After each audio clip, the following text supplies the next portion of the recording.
A real quick shout out to the guest speakers on the Pixel Panel episodes of Retro Reloaded. These are heroes that don't wear capes, but maybe some of them they do. They've been filling in for me doing episodes each week so that Retro Reloaded thrives while my voice problems cease to exist for months. Thank you all for being such a great community.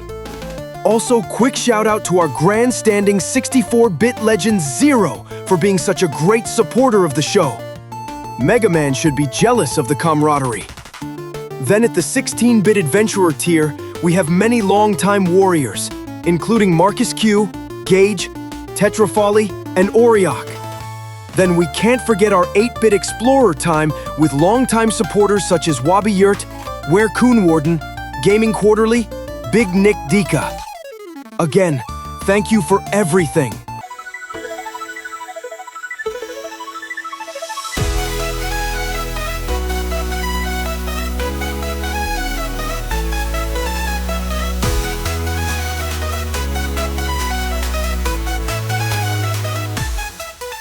Hey there! Welcome to Retro Reloaded. I'm your host Lance, and each week I tackle a retro game shaped by your picks. If you want a chance to choose next week's game or unlock exclusive bonus episodes and polls, join me on Patreon at patreon.com/retroreloaded. There's even a free tier to dip your toes in. Big thanks for all of your love and support. It means the world to me. Now let's hit the start button and reload those retro vibes. Hello everyone, my name is Somerset Banjo. And I am one of the guests for this episode of the Pixel Panel, a sub-series within the Retro Reloaded podcast. Lance is taking this particular week off and is letting one of his reoccurring guests host this week's episode. This particular topic for this week's episode of the Pixel Panel is going to be video game movies, in movies that are adaptations of video games. So, I shall turn this episode over to Ruler of All That Is Evil, who is going to be today's episode's host. Oh, hello. I am your host for today, Ruler of All That's Evil. And as Sunny just said, we are going to be talking about movie adaptations for video games. Are you all excited? Super excited. Absolutely. Awesome. So I was thinking we should start this off by talking about some highlights. Some movie adaptations that we think are really good. Sounds good. Let's go ahead and introduce each of ourselves and then let's talk about the highlights. Yes. As I said, I am a Ruler of All That's Evil. And I'm Somerset Banjo. I've been a lifelong fan of video games, and I've seen quite a few video game movies under my belt. So I'm happy for this topic. And who's our next guest? I just want to do the honors. You go ahead and go first. I'll go last. That's fine. Right? All right then. Hello everyone. I am Mo. I am a self-proclaimed cinephile who may not have seen a lot of video game adaptation movies, but I have seen a lot of regular movies, so I could give some opinions on them. However, given that I'm also a writer, I can also judge some choices that you're gonna see and hear, but not merely because I'm not a nerd. You can find me on YouTube. It's the same name, Mo. You can find me on Steam under MOHANADALASMRI16. And I'm going to give the mic to Kaz Wheeler. Go ahead. That'd be me, Kaz Wheeler. You've heard me a few times on here before. From Fatal 4 Podcasts, I am the host of Didn't Get All of It Japan, a Japanese pro wrestling podcast, along with Ultimo Dragon Ball, a Dragon Ball Z Kai rewatch podcast. And I am a big fan of video game movies, even though there's not a ton of great ones. But they don't have to be great to be good, as far as I'm concerned. Sometimes the bad ones are the best ones, and we'll get to that. You can get a good kick out of them too. Just watch them for the laughs. Exactly. So yeah, where do we want to start? I agree. Too bad you will die. Oh, and you can also find me on my YouTube channel, Somerset Banjo, and or Twitter, which is also under the name Somerset Banjo, or you can support me on my Ko-fi account, where I continue to produce more videos related to video game and other content. You may also find me on Twitch, where I stream somewhat periodically, like once every 3 months. All right. Now that we've all introduced ourselves, let's get into some movie adaptations. Yeah. All right, is there anyone who would like to offer up the first good movie highlight? There's a. Go ahead, ahead, Sonny. Mo. No, go ahead. No. Go ahead. All right then. Okay. I'm gonna give like all right. I'm gonna give like a short introduction then. So, video game movie adaptations have like an odd history within the movie and film industry, because not a lot of them tends to be serious, and not a lot of them tend to be taken seriously in production. In terms of either the writers or the actors or the director themselves or whatever could interfere with the production of the movie itself. However, and a prominent case in that regard is probably one of the earliest video game movie adaptations, Super Mario Bros. Back in 1993, which actually funny story if none of you know about. The guy who played Mario in that movie, I think he's Bob Hoskins, I believe. It is. Yeah. He actually signed on to do this movie without even reading the script. Without even he signed on to it without reading the script, because he thought it's going to be a big thing, but he did not actually get to read the script until after he signed, and he was furious. And I actually can't blame him, because it would end up being a massive. It's not. I don't know if it's it did bomb, because it did earn like $38 million out of the $42 to $48 million budget. It also ended up later on, when the internet came around, with a 29% on Rotten Tomatoes and 35 out of 100 on Metacritic. And I imagine this is one of those things that Nintendo tried to sweep under the rug as something that doesn't exist. Probably. Maybe. 100%. That's probably why they made the second Mario movie. I just imagine someone going to Shigeru Miyamoto and just like, so how different is this going to be from the 93 movie? It doesn't exist. It doesn't exist. I was a little disappointed we didn't get John Leguizamo doing a voice in the new one. Just a nice reference. I know that John Leguizamo. Man, I really butchered that name. I know that John was pretty disappointed in himself. He complained about it on Twitter quite profusely that he didn't even get offered a role. Maybe in the sequel. John Leguizamo? Yeah. Here's the thing. You know who he should voice in the sequel? Is Waluigi. He should. He can do a good Waluigi. I don't need him to do a voice. It's just, that'd be funny if he's the evil Luigi. That's just fun. Knowing Nintendo, there's not going to be a Waluigi in the new Mario movie. Why do they hate him so much? Is he Fox McCloud? They're both very lanky. Yeah. Nope. So, I guess I should talk a little bit about some movie adaptation highlights myself. There's been, of course, quite a few film adaptations over the years, both live action and animated. And unfortunately, video game films in general just kind of had a bit of a rough reputation. Either fans dismiss it because, well, it drifts from the source material, or Hollywood kind of dismisses it because they have a hard time understanding the material. And I think not that's to mention it was the 90s. Well, not just the 90s, but you still see some of those problems even to this day. but Yeah, but it was. but what I mean was like in the 90s, even in mainstream, like even in like mainstream wise, it was not properly understood. It was not properly understood. And you see scenes like, if any of you has watched Friends here, you see scenes like the characters themselves play things like Crash Team Racing or something on a huge laptop, and they just hide it, and it's like, oh, I'm a grown up, I don't play video games. So everyone had a very, very rough understanding of it. Just kind of like when animation started with Felix the Cat and all of that.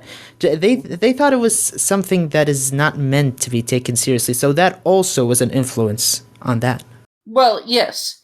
Now for me, I actually think that there's several film adaptations that, even if they drift from the source material, are still pretty decent in their own right. And I'm kind of hoping that we'll kind of touch upon some of that stuff later on. But for example, my first experience with a film adaptation, I believe, was either the 93 Mario Brothers movie, or it might have been the Tomb Raider movie. I can't remember which one I saw first. The one with Angelina Jolie? Yes. Oh. But yeah. So, and there's also certainly other, adaptations that have been pretty notable over the years. I mean, for example, some notable ones was, of course, the Mortal Kombat movie. There has been, there was also the Street Fighter movie, which I'm looking forward to covering a little bit later in this podcast. And, of course, there was also the very first Resident Evil movie and the first Silent Hill movie that was also pretty notable adaptations. Yeah. Sometimes adaptations can be quite a bit different from the source material, and sometimes it can be due to simply transforming it from a different medium, from something interactive to something that's a lot more linear, so to speak. Mm-hmm. Now, I mentioned, we of course mentioned already the Mario movie. I think it's pretty night and day how different the 93 Mario movie is to the present day Mario movie that came out just a couple of years ago. It's really kind of showing how different adaptations are handled. Absolutely. But out of all the possible studios that could have gotten their hands on it, they picked Illumination. That really perplexed me. It sounds like something DreamWorks would do. Mm-hmm. But Illumination managed to nail it out of the park. I saw it in theaters, and I thought it was a really good adaptation. I also thought it was kind of funny how the first third of the movie is actually pretty dang close to the first third of the Mario Brothers movie from '93 in terms of the setup and premise.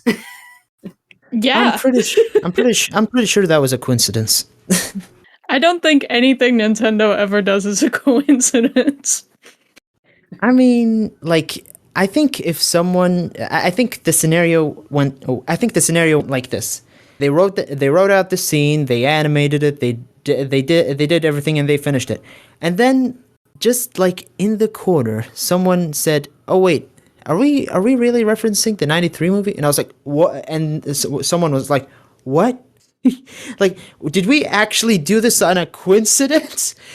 Are we actually digging that movie out of the rug now?" Well, I guess also, how many ways are there to get into that movie? I mean, there's only so many ways to go from quote unquote real life into Mushroom Kingdom. Mm-hmm. That is true. So I do think it's worth mentioning that you talk about how different the adaptations can be from the games, and in the game movies had a lot of the same issues that comic book movies did for a long time, where you get the IP for the studio, but they think, well, this is some thing that is for kids. If we're going to adapt this for an adult audience, we have to change things. And it's been shown since then, you really don't have to change a whole lot to appease the audience, because these audiences play these games. There's a reason they're popular. Mm-hmm. So really, the more you change, the more likely it is that the movie's going to suck. And like a few IPs have been a victim of that, even to this day. And let me give a recent example of that. The Five Nights at Freddy's movie, which I've seen in theaters alongside my little sister. Now it was rated PG-13, but this is not a franchise you give PG-13 to, like at all. No. Considering the Jack the Ripper stuff that you see in like the novels and all of that, just like mauling and absolute human gore and all of that, and yet they give it like PG-13, But like if you put it as an R movie, it's not going to be that much of an issue. Joker made $1 billion. How bad can this be? Well, the difference is a lot of the people that were interested in seeing the Joker movie were adults. Keep in mind, there's a lot more of a PG-13 audience that's really into FNAF, and how things are described and shown in a game is different to how things are shown in a movie. Rating systems are handled differently. The MPAA has different kinds of rules and views on things, and so part of them probably toning it down to PG-13 is just kind of Hollywood sensibilities and how they rate films. Well, if that's the way, then I'm interested in seeing how they'll handle Springtrap in the third game. If they'll even get that far. Considering he's all guts. I mean, look, I stand corrected on the fact that it could be an R-rated movie, because if you're gonna include that much gore, it's easily gonna turn into an NC-17 movie, because even though in R ratings, you can do splashes of blood, like huge splashes of blood, and a lot of violence and all that, but there's still a limit to that before you get to NC-17, and that will be very problematic for a studio if it gets to NC-17. So, Kaz, do you have any particular highlights you want to discuss? I think a lot of my quote unquote highlights are going to be more of the fun parts of the low lights, honestly. But like I think we've covered a lot of like the real good ones. I will say, like, I know it's not one of the big favorites of a lot of people just because of how much people love the video game, but I particularly enjoyed the Max Payne movie. Thought it was very underrated when it came out. I enjoy early Mark Wahlberg a little more than I do current day Mark Wahlberg. I also enjoyed. I also thought that the Prince of Persia movie is a little underrated, even though it's all white people in the desert. Maybe a little problematic, but it is what it is. Hey, I was just happy to see Doc Ock as a merchant. Mm-hmm. Yeah, he's always a great character actor. Like you said, most of the good ones have been pretty recent. Like like you said, the new Mario movie, the most recent Sonic movies. I even thought that the new Mortal Kombat was pretty good, like especially compared to the older one. I'm not as huge a fan of. I'm actually excited to get. I'm actually excited to get to the segment where we talk about our favorite movie adaptations, because my Sonic 3 story is kind of wholesome. I mean, we could segue right into our favorites. Yeah, I say we do that. Okay. Well, would you like to go first? Alrighty then. My list is not that big when it comes to favorite video game movie adaptations, but I'll start with the one that is the most recent because I can recount it pretty clearly.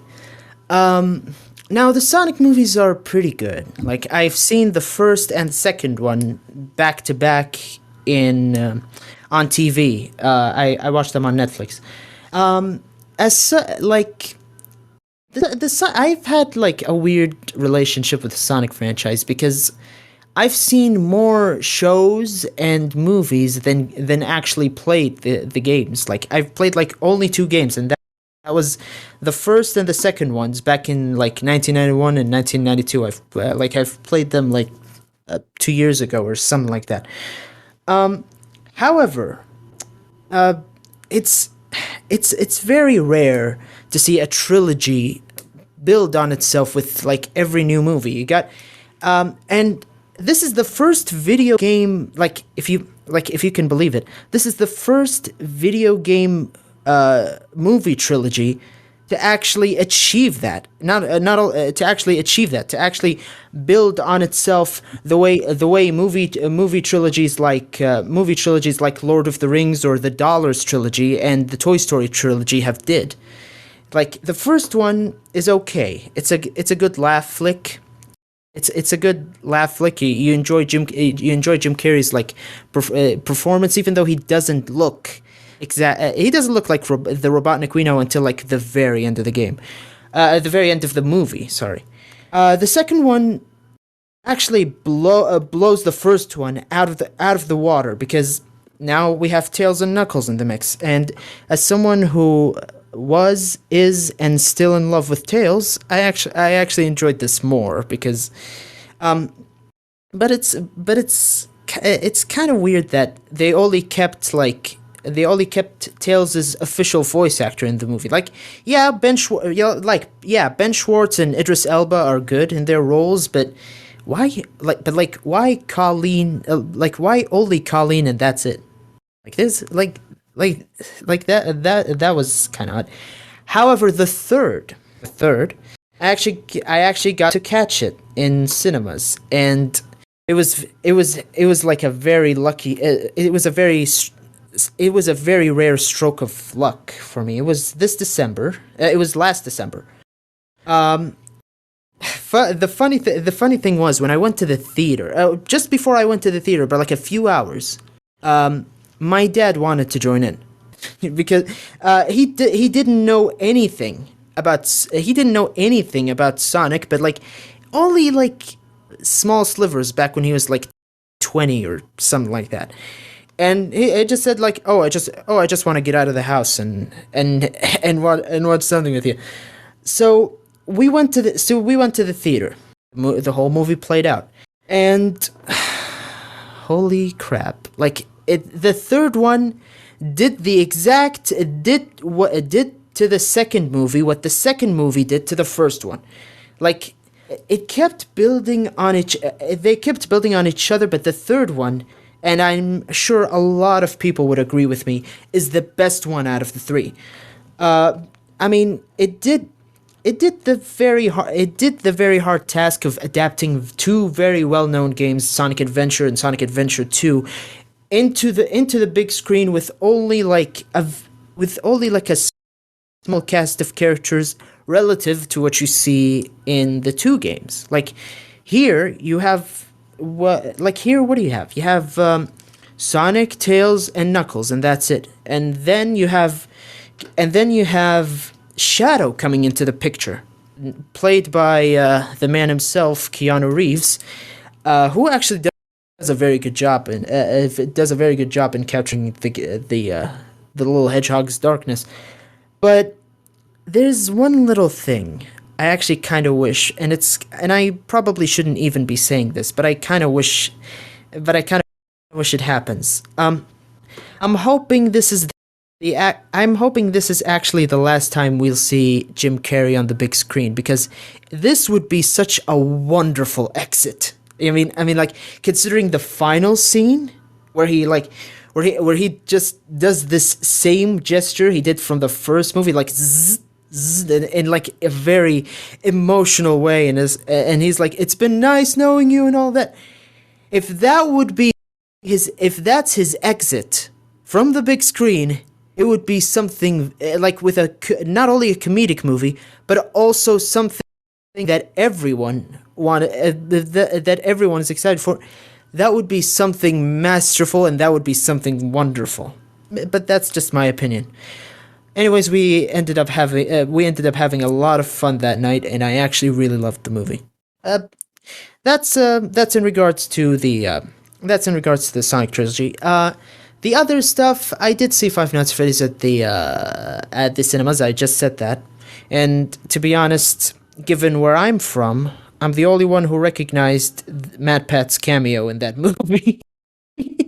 I'm actually the old. I was in a theater, and I was like in a theater in the middle of like dozens of teenagers. Like I don't know how many teenagers were male or female or whatever, but I was in the middle of a bunch of teenagers, and I was the only one who saw him come in with the waiter uniform, and it's just a welcome to Sparky's. May I take your order? And I was like, and I laughed my ass off, even at the reference. And my sister was like, "What the hell are you laughing about? What? Hey, you're making a fool of yourself." And I was like, "I'll tell you later. I'll tell you later." That was the only funny thing that came out that night. I saw Detective Pikachu, but that was very, very long. That was like a long time ago that I forgot what it was like in the theater, but I do remember liking it. And that's it. All right. Sunny, what about you? What are your favorites? Oh, okay. My favorite adaptations. Well, probably some of my favorite adaptations is I really like both the Angelina Jolie Lara Croft Tomb Raider movie, and I also really like the other Tomb Raider movie that starred Alicia Vikander. I think that was her name.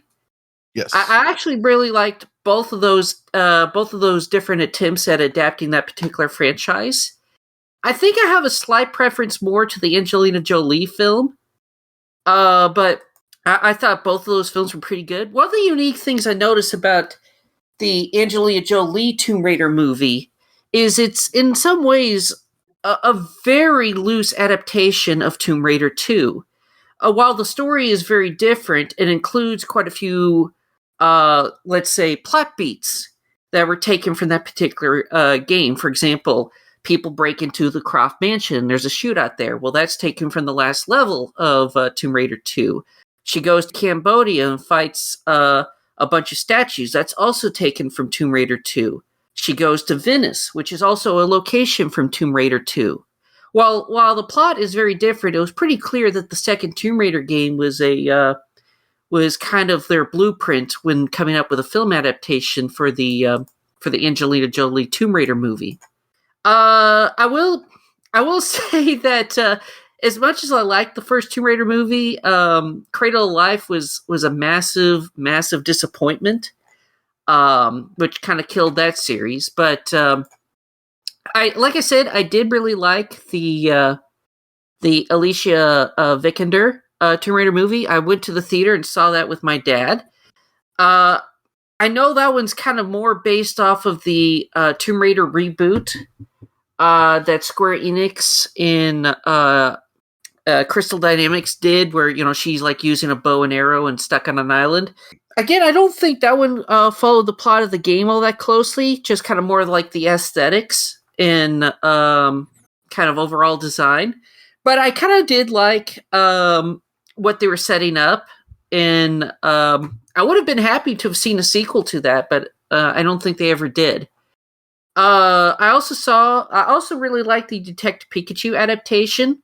If I recall at the time, didn't that movie come out around the same time as the first Sonic film? Or am I only a few months? Only a few months before it. Yeah. Okay. Yeah, because I remember seeing advertisements for this first Sonic movie, and this was like the I didn't really have much confidence in the first Sonic movie because I saw the original trailer and I was thinking like, oh boy, Sega's done it again. Oh boy. Yeah, we were very much in a ugly Sonic phase. Meow. and so it was me, my father, and a good close friend of mine. You would actually know him as Thug Life on Discord, Mo. It was the three of us. We were going to see. We were going to see a film, and it was like either a choice between the first Sonic movie or this this Detective Pikachu film, and we decided to see the Detective Pikachu film because, well, honestly, it looked better, and we had a good time watching it. We had a good time watching Detective Pikachu. I had never seen someone try to do like a realistic take on Pokemon. A lot of the designs actually lend itself really well to a more realistic art style. Some of the Pokemon look absolutely horrifying in a realistic art style. I think like at one point in the film, there's like some like rabid apoms or something. They look simply horrifying in a realistic art style, but most of the Pokemon actually look really good. And I know that was like what. Yeah. Yeah, the only, sorry for cutting you off. The only three that I do remember looking pretty good, and I do know their names, like both those two things, are Pikachu himself, Mr. Mime, and Greninja. There were some other good ones, but I don't know their names to recount them. Like the one you just mentioned, what was its name? I think its name is Apom. Forgive me, there's so many Pokemon out anymore. It's hard for me to keep with all their names. Only about 1,025. Yeah. But you know, another one that looked really good was Mewtwo, which was like in the film's third act, and they I think they did a really good job translating him into more of a live action art style.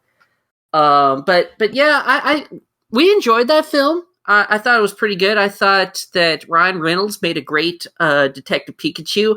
I know at the time, lots of people were really pushing for dang, I forgot his name. The original guy who voiced him. What? In the original game, the Detective Pikachu game. Yes, but there was a different actor that some fans were really pushing for, and I forgot his name. It'll come to me in just a moment. Yeah, I don't remember that part, but I guess I can understand. I remember now. They a lot of fans at the time were really pushing for Danny DeVito to voice Detective Pikachu. Excuse me? Yes. If you were like on the internet around that time and like different like fan forums and chat rooms and websites and stuff, there was a big fan petition that people didn't want Ryan Reynolds to voice Detective Pikachu. They wanted Danny DeVito because they thought it would be funnier. Pika, I'm the Pika. I'm the trash man. I eat garbage. Honestly, I think that would have been really funny. Yeah. In terms, yeah. And another thing is, I know that the people that actually worked on the Detective Pikachu film, they said it was actually really kind of hard to work on the movie. Not so much the filming itself, but basically the approval process. Every single design that they had to go through for like the different CGI Pokemon, each individual Pokemon that they had on screen, they had to go through a long, lengthy approval process with both Nintendo and the Pokemon Company. Of course, it's Nintendo. Yeah. Yeah. One of the things that Nintendo was apparently worried about was making the Pokemon look too dirty. They didn't want them to look. I guess they were kind of worried about them looking a little too filthy if they were done in a more of a realistic look. I mean, look, it's a custom for them. Just to give a little story about that. When Wreck-It Ralph was into production, they had like a few characters from other games, like Street Fighter, Mario himself, and Sonic, and all of that. There was this scene where Ralph is in like a meeting with all of the other bad guys inside the Pac-Man video game.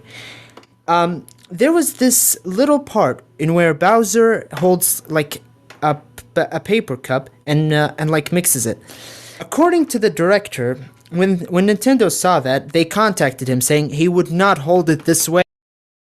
And then they showed him like in excruciating detail how he would actually mix the cup. Wow. Really? and and and then they changed it accordingly. Wow. Of course, another adaptation I really liked was, of course, the Super Mario Brothers movie. I just feel like that. I'm talking about the 2023 one. I feel like that for an animated film, it pretty much did everything right for what I wanted in a Super Mario Brothers movie. I think that all the voice actors did a great job with their characters. I thought it told a great and wonderful story that felt perfectly in line with the Mario franchise. And it had a lot of great callbacks and homages to the various Mario games. I think it is definitely like a top tier standard on how video game adaptations should be handled going forward. In Cassie. terms of Oh. yeah, and of course, like I said, it's kind of funny since a lot of people were very worried about it since Illumination was doing it, but they managed to do it right. Now, I do think it's partially because Nintendo was very hands-on in making sure it would be a good adaptation, because they learned their lesson from the last time Mario was adapted. But all in all, I think the final product turned out really well. In terms of a couple of honorable mentions, I do. By the way, just before you go forward, I'm sorry for cutting you again, but did you see the R-wing on top of his TV? Yes, I did. Yes, lots of people told me about it. I saw it myself, and of course, several people on my comic project pointed it out to me too. Personally, I think it'd be fun if they actually ever did a Star Fox movie, but we'll see if that ever happens. Have a better chance of catching a meteor. Well, you never know. Well, you know who should voice Star Fox? Who? Chris Pratt. Cruise. Sure. Look. I actually had like a list of like actors who would be perfect for each role. I have it like written down, but I kind of forgot about it. I remember some of my choices, but the choices were like very random and outlandish, and completely impossible to do in real life. But it was just like my my own perception for these characters. You guys want to hear it? Sure. I think for the sake of the joke, and for the sake of the reference, and for the sake of the nod, Tom Cruise would be a perfect Fox McCloud. Which era of Tom Cruise? The 1980s one, Top Gun. Okay, yes. Okay. Yeah. Yes, I agree. Falco, that's a Brad Pitt role, to be honest. One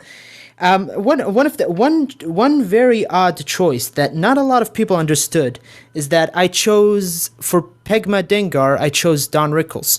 Interesting. That would not be who I would think of, but yeah. That would work. Yeah, but the guy.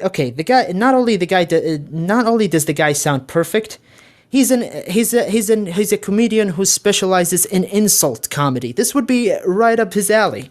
Yeah. Okay. Those were some of my choices. Okay. All right. So, some of my honorable mentions of good adaptations would be Street Fighter II, the animated movie. I don't know how many of you here have seen it, but it's probably the best adaptation of Street Fighter out there. And that's kind of saying something compared to a lot of the other adaptations that they've done. Another honorable mention would be the Sonic OVA. I always kind of had mixed opinions on it. Kind of a little bit of backstory on it is I just got done playing Sonic Adventure and Sonic Adventure 2. And they had recently... Yeah, Sonic OVA. You've never heard of it? No. I was actually surprised that you just played Sonic Adventure and Sonic Adventure 2. No. I played this years ago. I'm recounting a memory from my childhood. Okay. Sorry if I'm talking too fast. No. It's all right.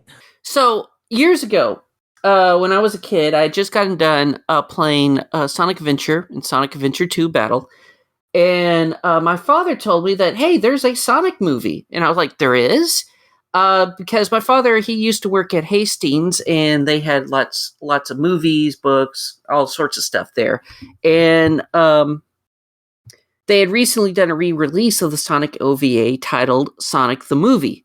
And so he rented that for me. And of course, keep in mind, the Sonic OVA is not based off of Sonic Adventure 1 and 2. It's more based off of, like, Sonic CD. And so...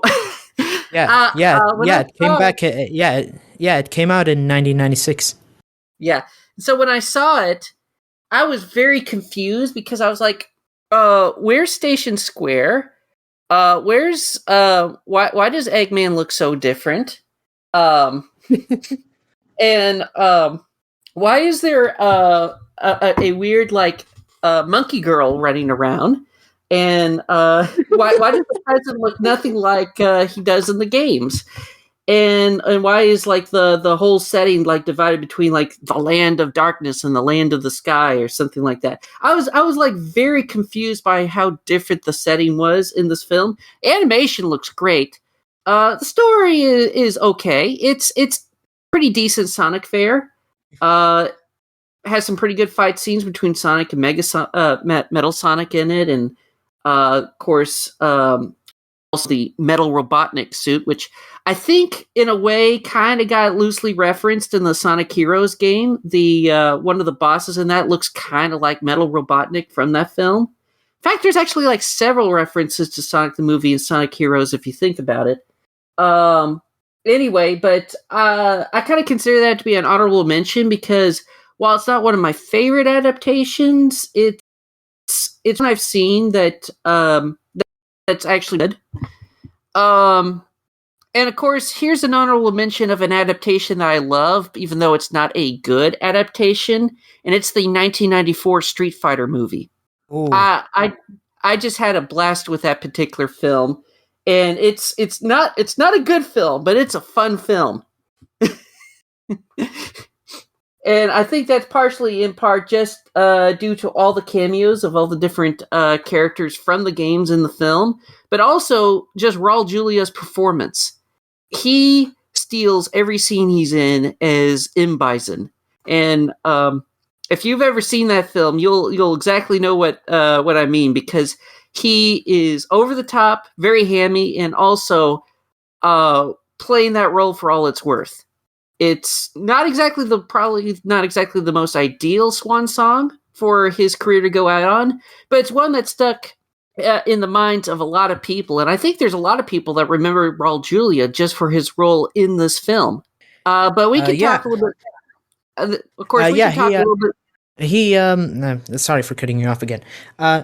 If I remember correctly, for this role, he studied dictators and world leaders who did, like, evil stuff, and their love for something. And he had to base M. Bison as, like, having an interest to something. I don't remember what it was. And he did all of that while dying of stomach cancer, just so his kids can watch the movie. Mm-hmm. That's more or less the gist of it, yes. But yeah. We can, of course, talk more about this particular film when we come into bad adaptations, because it is kind of a bad adaptation, but I wanted to include it as an honorable mention here because it's a film that I have a blast anytime I see it. But yeah, so that's me. Would you like to be the next one to talk about your favorite adaptations or adaptations that are good? Sure. So, I'm gonna start it off with my all-time favorite adaptation, and also what I think is just the best movie adaptation. It is the Professor Layton adaptation, which is called Professor Layton and the Eternal Diva. I don't know if any of you have seen it or if any of you have played Professor Layton, but it's really good. It's actually, like, it's also considered canon in the mainline games, which I think is pretty awesome. Oh, I always like it when things like that are kind of treated as canon. I've always really enjoyed, like, when things like multimedia connected universe kinds of stuff. I guess that's probably why the old Star Wars EU used to appeal to me so much, but that's another topic for another time. Yeah, appeals to and everyone. I just think that it also just captures the vibe of Professor Layton as a series really well, because it has the mystery. It also really has, even though it's not technically interactive, it does give you time to sort of try to solve the puzzle on your own before they like solve it and move on to the next segment. And not in a sort of Dora the Explorer, like, oh, what do you think it is? But like they actually do it in a really natural way, and I think that's really good. Is it a detective movie? Um, I wouldn't call it a detective movie. It's sort of like the games are puzzle games, so I guess it's kind of like a puzzle movie, which is not a thing. But it is I mean, sort it's of a thing a if you could do it right. mystery. Yeah. I think they did it really well. And also they just have like the silly moments as well, which I think is really nice.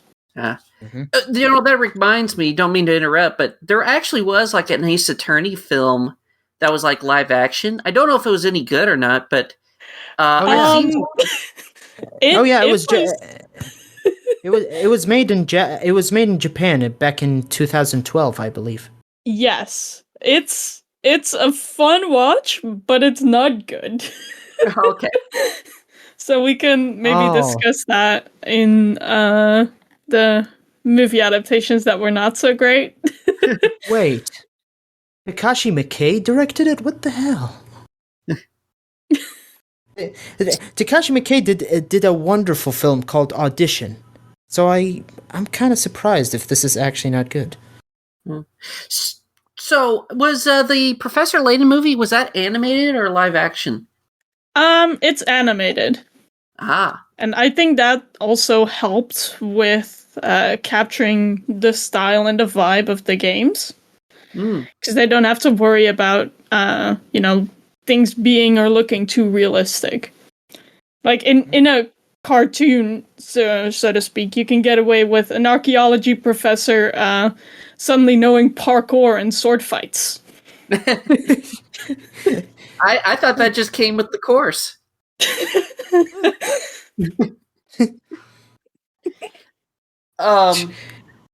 Also, fun fact, the Professor Layton movie is one of the 2 times in the entire series where Layton can be seen doing his job as an archaeology professor. Wow. It's nice when characters' jobs actually get remembered in stories, isn't it? Like, it gets mentioned a lot in the games, but he is only seen doing it twice. Once in the movie intro scene, and another time in a credits scene. Okay. I'm hoping there was someone who's like seen him and said, "How does this guy stay employed?" So is there a character who says that? Did this film get an English dub, or is it Japanese only? It does have an English dub, but it's not very well known outside of Japan, I don't think. I haven't really met a lot of people who know it. Okay. If that's the case, then maybe was the English release like official or unofficial? It was official, as far as I know. I mean, I have the DVD, and it has both the Japanese and the English dub, so... You know what's an obscure video game movie that I don't think hardly anybody knows about? But I think in like the 2006 or so, Nintendo actually did like a full Animal Crossing movie. Oh yeah, they did. What? Yeah. Oh wait, yeah, I see it on the list. They actually did back in 2006. What does that even look like? Does it have the same anti-capitalist message as the game? Said the pot to the kettle. So, do you have any other favorite adaptations? Yeah, I don't actually remember which one it is, but I believe it's the first Pokemon movie. I watched it when I was a kid. I remember loving it. I forgot the title. Like, I know it was late 90s, early 2000s, and I remember it was with the three legendary birds, so Articuno, Moltres, and Zapdos. Oh, that's actually the second Pokemon movie. That's Pokemon 2000. Oh! Otherwise known Yes. as Pokemon The Power of One. Yeah, I believe that's it. I watched it so much when I was a kid. I can't blame you if you can't. I can't blame you if you can't remember the first movie's name. Its name is literally Pokemon: The First Movie. Yes. Yeah. But of those like early Pokemon anime films, I think Pokemon 2000 is kind of the best one. I kind of stopped following those Pokemon anime movies. I think with like Pokemon Forever, which was the fourth one. There was just too many, and I always found them to be a little too melodramatic for my liking. Team Rocket appear in them? They appear in everything. It's like they almost appear in every episode in almost every movie. Maybe I'll give them a shot. Even if it's just a few second cameo, they're in everything in in the Pokemon anime series. Yeah, I sort of stopped watching the anime series. Like, I started watching it a lot less when Misty left, and then when Brock left, I stopped watching it completely because they were always my favorites. I watched it for like 60 episodes because it was summer vacation back in 2019. It was the first Pokemon related thing that I actually did watch, and I didn't watch it in English. I watched it in the Arabic dub that was done in like Damascus, I think. Because I'll be honest, it's actually much funnier.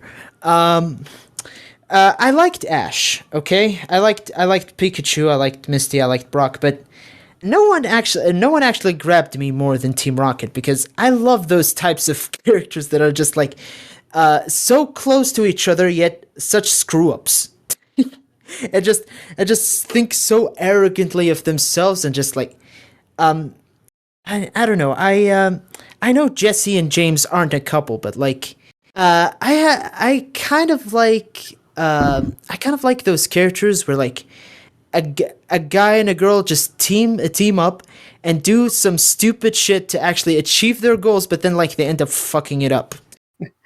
Funny enough, in one of the mangas, they actually do get married. What? Wait, what? Yeah, there's a manga series called Pokemon: The Electric Tale of Pikachu. You see, there's several different manga series that have been like long running. There's Pokemon Adventures, which everybody kind of knows about, is the more famous one, because that's one that's more of a kind of like a straight up adaptation of the games. But there was another one that was done that was called The Electric Tale of Pikachu, which was a manga adaptation of the anime. And unfortunately, it was kind of short-lived because the artists that got tapped to write and illustrate the manga adaptation of the anime is like a famous hentai artist in Japan. And oh my god. And so they constantly had to like reel him in to make the stuff like safe for work. He also like reimagined the franchise as kind of more of like a high-tech cyberpunk setting. So it's like a really weird reimagining of like the anime. Although there is some funny changes. I have a couple of issues of it. Like Gary is not a celebrity. He's just like the guy that like worked at a 7-Eleven gas station and hated Ash's guts. And they get married in that? Yes, Jesse and James get married, and they eventually leave Team Rocket to basically live out their own life together. But like hiring a hentai so artist, weird to me. that's like hiring a hentai artist. That's like hiring Tejepi 1255 to direct a Star Fox comic. Yeah, I don't know. It's just I believe you know who that is, Sonny. Yeah, I know who that is. I've had to look at so much horrible, horrible things when looking for artists for my project. Um, but yeah, and so yeah, that was a very interesting. It's kind of a infamous manga series, and funny enough, most of it actually got translated into English before most of the other mangas ever did. Wait, what? Yeah, Electric Tale of Pikachu got translated into English before some of the more popular mangas did here in the States. Huh. So Come to think of it, actually, there was now they didn't hint it in the anime, but like there was an episode where James and Team Rocket like reach a sign where it says wanted, and it's like a little image of him as a young boy. Does anyone here remember that episode? Is it like the one in the first series, like Yeah, the yeah. Indigo League, with like the mansion and the Growlithe? Yeah. They were if I remember correctly, his family had planned for him an arranged marriage with this other. oh yeah, I know what you're talking girl, about now. with this other lady, and she looks almost nearly identical to Jessie. Yeah, and her name is like Jessie Bell or something like that. It was certainly an episode of all time. It's like the writers knew. but yeah, of course we could probably just do a podcast entirely just on the Pokemon anime alone. But yeah, I mean they pumped out lots of movies on Pokemon, even to this day, and they and at least in my experience, I only followed it up into about maybe Johto Journeys, because I wasn't watching it on TV. I was watching it on the VHS releases. In fact, I still have like a whole closet full of Pokemon VHSs. Yeah, I believe we have those somewhere up in the attic as well. Yeah. Funny enough, they've actually finally been releasing almost every season of the Pokemon show on DVD these days. I actually bought the Orange Island season a few years ago because I'd never seen Orange Islands, and I actually rather liked Orange Islands, which was its second season. It's a little bit harder to actually get a proper DVD compiling the first season's episodes, because apparently the Pokemon Company kind of have been removing more and more episodes from the first season DVD because of different censorship issues. But yeah. Mm-hmm. Anyway, Kaz, do you have any favorite adaptations that you want to chime in about before we move on to the next topic? Just one final note. I'm so sorry, but now, even though I did stop watching it, I was traveling like a few months ago, and I saw this book titled Pokemon Ash's Journey, and I was like, okay, maybe if I don't see 1,000 episodes, I'll get this book, and it still sits in my shelf to this day, and now I'm at the Orange Islands chapter. So, when you said Orange Islands, I immediately remembered that. Yeah. Any other film adaptations, Ruler? Before we move to Kaz? No, we hit all of mine. Take it away, Kaz. Yeah, I think we mostly hit on all the big ones. Like, the one that I was going to go with was the original Mario. Sorry, I thought I had my thing unplugged for a second.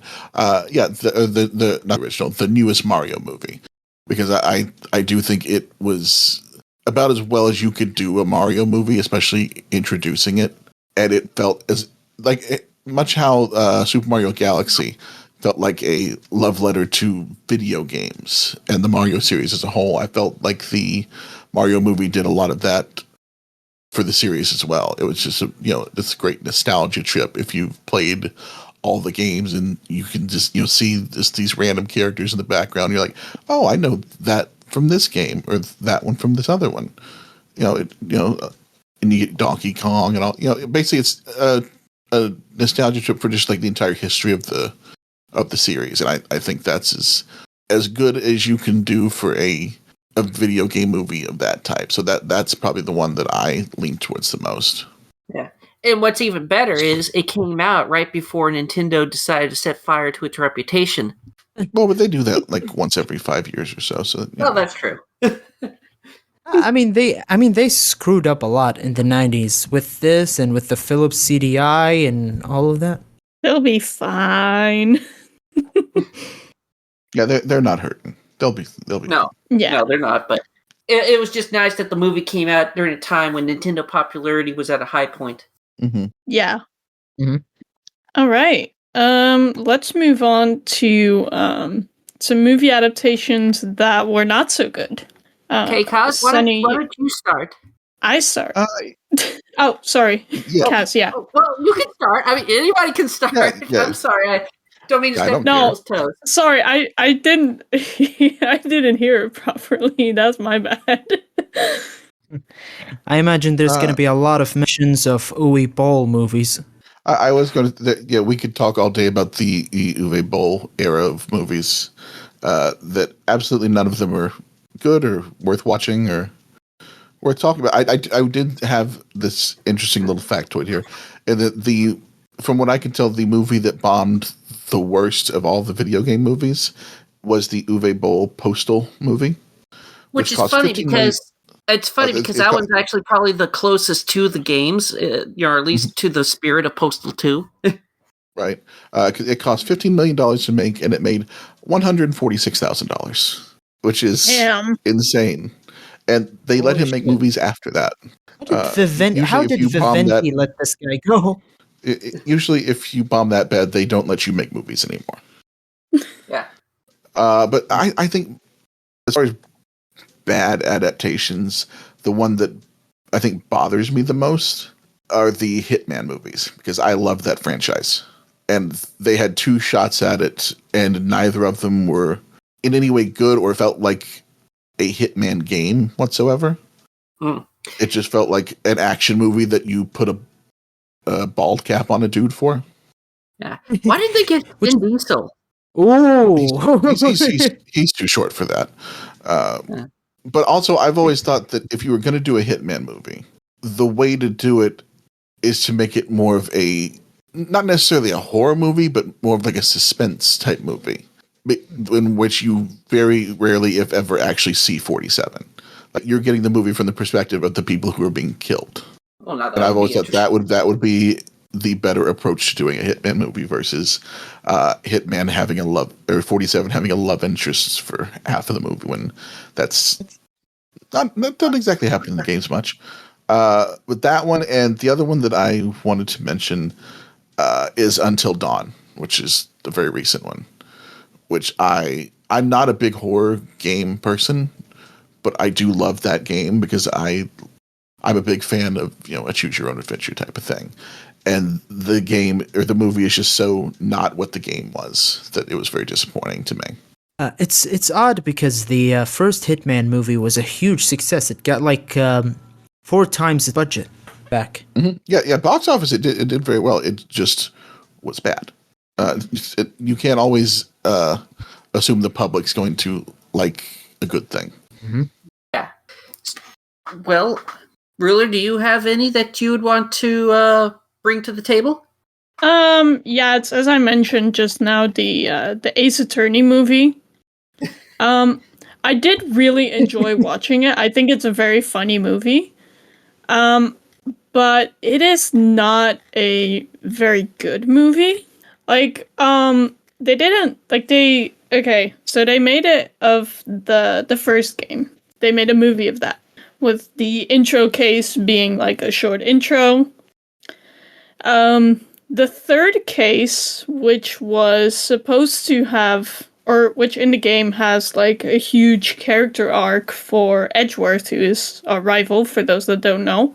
So in the third game, he gets like a big bit of character development, and they sort of skipped that case in the movie, which I do get it on one hand because it is sort of the quote-unquote filler case of the first game.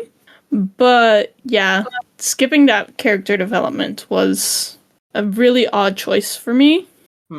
Okay. Well, Wait. any others? Well, Look, I don't know. Oh wait, I thought you finished. I'm sorry. Go, keep on. Keep So, going. yeah, one I just wanted to touch back upon is the original Super Mario Bros. Movie, which, again, I found it really enjoyable, but as a movie, it's really bad. Yeah, yeah. For me, when I saw that film as a kid because I was like really into Mario 64, Paper Mario, Mario Sunshine, and that was at a video rental store, and so my dad rented for me because he knew I was a big Mario person, and I was I was really disappointed in the Mario that original Mario movie. It was just kind of weird, goopy. I mean, there's like lots and lots of strange slime in that film, and it's Yeah. like Yoshi's a this, raptor. yeah, and it's just like this dark, like grungy kind of cyberpunk kind of thing. And I don't know, I was like struggling to find anything that resembled Mario in that film. And technically, there is actually a lot of like Mario references in the film. It's just like all been like reinterpreted in this edgy like cyberpunk lens. Like there's actually like this big like fat lady that like throws Mario around, and she's actually credited as Thwomp, and she's actually wearing like a spiky corset. So I guess that technically counts as a game reference, but it's kind of like you have to squint kind of hard to see it. Yeah. like like for me, I was actually excited when Mario pulled out a bomb and it actually looked like a bomb. And it's like I was that desperate for something that looked recognizably Mario. Yeah. For me, the worst bit was the Goombas. Because what the hell was that? Like, they're supposed to have big heads, little bodies. And in the movie, they swapped it around and it just looks really cursed. Oh my god, I remember it. It does. I was like, because I believe it's been a while since I've seen it, but I believe they do reference it as a Goomba in the movie. And They do. I was like, wait, that's a Goomba? Looks like it looks like one of those. It looks like one of those cases where you like stack three short characters in like an overcoat, and then you have like the one on top being the head. Yeah. One of the funny things is apparently that movie went through quite a bit of development hell. Like eventually, like originally early on, when they first pitched the movie, they wanted to make the Mario movie to be like in the style of The Princess Bride, where it's like a story told to people and the Mario characters would be in that story, which I think would have been a brilliant way to do it. But then they hired on a writer that had never seen Princess Bride. He had written Rayman, and so he wrote it like Rayman, which was an 80s movie. Never really seen it myself, but and then they hired on the two co-creators of Max Headroom, and they basically just threw the script out, and they just wanted to basically kind of do a movie in the style of Max Headroom. So that's why everything has kind of a grungy cyberpunk look to it, because, well, that's what they're most known for. And so, yeah, it was just kind of a disaster of a production, because you had basically two directors basically doing whatever they wanted. They had a writer that didn't know the source material and didn't really care to look. And it was also pitched as something else, and it got turned into something else entirely. Yeah, you can definitely see that it turned into something else entirely. Apparently, Yeah. their Interesting. names in the movie is Mario and Luigi Mario.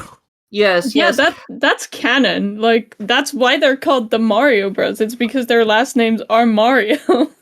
Yeah. Although I think this might have been the first piece of media that like officially established that. Of course, I could be wrong. Yeah, it does. But yeah, there, surprisingly enough, there's some things that this movie like made canon and stuck, and Nintendo's just stuck with it for whatever reason, which is why I kind of wonder if they intentionally like reinterpreted like that for a new movie. to be, I guess more canon friendly.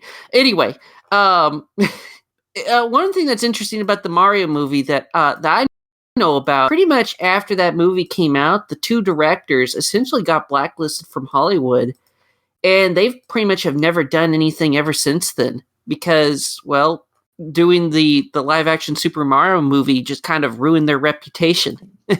I can imagine. Yeah, It's kind of odd. also, It's kind of odd how out of all Bob it's kind of odd how out of all movies they could have done, this is the one that blacklisted them. yeah. Also know that Bob Hoskins broke his hand in that film. Wait, what was his name again? Bob Hoskins, he broke his hand in that film. yeah, the guy who plays Mario. Yeah.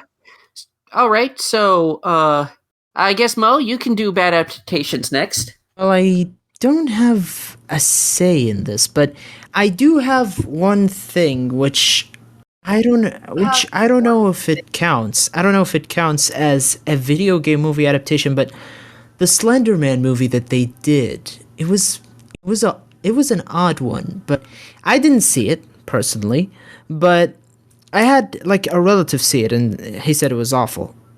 He said it was awful even though they didn't know who Slender was and they didn't know what it like means to to people on the internet and all of that, but they still said it was awful and all of that.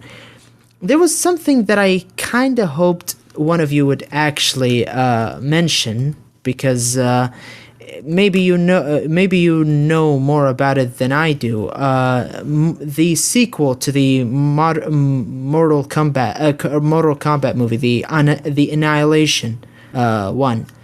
It did The one that destroys all expectations. the one where what? All the old ads for Mortal Kombat Annihilation says Mortal Kombat Annihilation destroys all expectations, which it certainly did. And it certainly destroyed its own material. It ate itself inside out. It was less of a success than the first one. Like the first one had like a $20 million budget, and it earned back $124 million, which is pretty impressive for a movie like that. It even introduced the theme that we all know to this day. You know the you've heard it. The Mortal Kombat. Yeah, you've heard it. Yeah. But then this came out, and and then, like, if you see the scene that I actually referenced at the beginning of this episode, where she said, "Too bad you will die," if you see the comments underneath that, they've memed it to death. They've memed it to death, and even score wise, like the original one got like 47% in Rotten Tomatoes and 60 out of 100 on Metacritic. The second one got 4% and 11 out of 100. That's how much of a slope it was. Despite the fact that the budget only increased by like $10 more million, like it was $30 million. What else was there? Uwe Paul would do like a line of movies, and then like on his official YouTube channel he said that he gives up and the fundraising is absolutely dead, and then he just straight up says "fuck yourself" or something like that. What else? I have like a lot of memories regarding this stuff, but they're like scattered and everywhere. What was else? There was a second one that came out on 2021, which was produced and distributed by Warner Brothers. Has anyone here saw that? I didn't see it. What film was that? It was a second Mortal Kombat movie, like a reboot. It was directed by Simon McCoy. No, I haven't seen it. Neither have I. There was the Uncharted. Uncharted one doesn't work. The interesting thing is that while I was looking through the list, I found Borderlands, and I had. Oh. Wait, is it that bad? Yeah.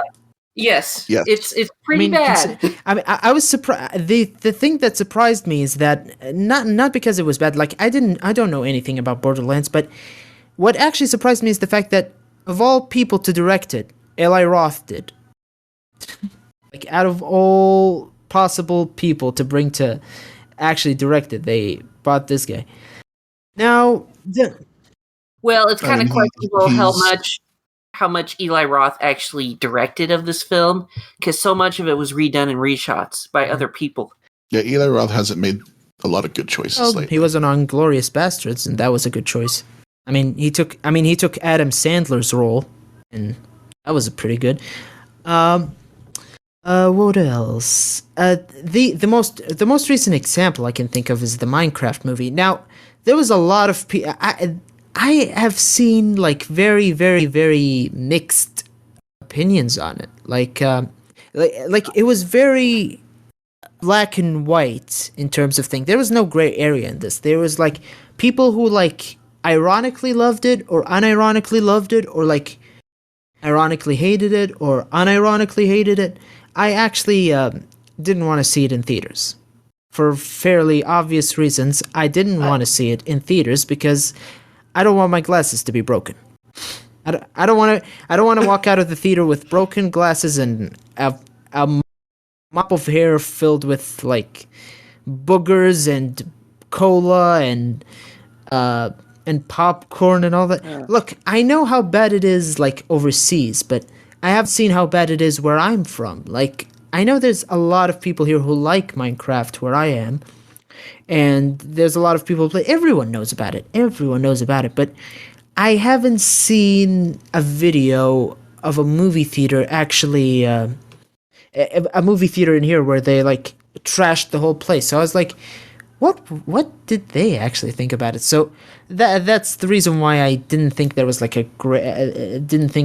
gray area, because mostly for us where I am, it's been kind of silent in terms of the Minecraft movie. I didn't see people like talk about it. I didn't see people who have went and saw it. I've only seen like one guy see it, and he wasn't clear on his opinion. Like he said like oh, okay, it was okay and all that, but I didn't think he was paying attention if that was his opinion.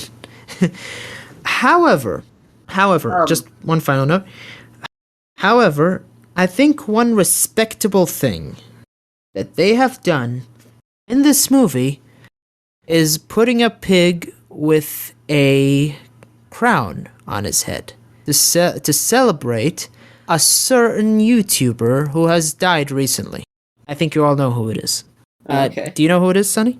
No, I don't. I don't. I'm not really all that into the Minecraft sphere. I think the last time I was really into Minecraft was 2014. So if there was like some famous streamer that was very much involved with the Minecraft scene since 2014, I probably would know. I actually don't blame you. Because it's a mess to go through. There's this very wonderful YouTuber who I haven't known that clearly, but his name is Technoblade, and he was one of the prominent like YouTubers who did Minecraft and all of that. But like not that long ago, he was diagnosed with cancer, and he passed away like a year or two before the movie came out, and he had a video that he like recorded where he said, if you're hearing this, I am dead. And then his dad just talked about his experience and how he loved the community and all of that. So when the Minecraft movie came out, when Jack Black, I'm not calling him Steve, when Jack Black and the cast like go into the villagers village, there's like a little pig that passes by with a crown on his head, which is like his the avatar he always used was a pig with a crown and a like red jacket and a diamond sword, of course. And when he passes by, the little kid that's next to Jack Black says, is that like a pig or something? And then Jack Black turns to him and says, nah, that's a legend. Which is something very wholesome, and a lot of people respected the movie for at least doing that. And that's what I have to say. All right. I actually did go to see the Minecraft movie in theaters with my best friend, And, Did you make it out alive? Funny thing, yes. It actually wasn't that bad. Like, we did have some people throwing popcorn and stuff here in theaters, but it wasn't like that when we went. Good. But one thing that I thought it was funny, like, my best friend and I, we were the only grown-ups that were not there with kids. Like, either it was just a group of kids or kids with, like, their parents. Okay. Well, as for me, I never saw the Minecraft movie because when I saw the trailer for it, it didn't look like a real movie. It looked more like a skit that somebody would have done online, like for College Humor or something. It just looked like everything was green screened. You had a very out of shape, heavily bearded Jack Black passing himself off as Steve, and he does not look like Steve. Yeah, it's basically him. Yeah, it's And basically then you him. had, like, It's this basically him ugly- in like Steve outfit, and that in his Steve outfit, and that's it. Yeah, and then there was also this horrible, ugly-looking CGI cubic sheep or something, and I was like, nah, no, I'm not seeing this. By the way, I have a No. question for ruler of all that is evil. When the chicken jockey scene came out, what happened when you two were in theaters? Some kids did cheer for it, but overall it was actually very calm. But I did see footage of theaters, like both in the US and here in the Netherlands, where I live, of people like going wild and throwing their popcorn and drinks everywhere. And I watched it and I was like, Jesus Christ, it's just a movie. Calm down. I'll be honest. Quentin Tarantino has said it. If there's people who are enthusiastic about seeing movies, it's American audience. Yeah. All right. Well, you have any other bad films you want to share or bad adaptations? No, that's it. Okay, I guess it'll be me now. Okay, so for me, I would definitely consider the Mario Brothers movie to be a terrible adaptation. Of course, we've talked about that.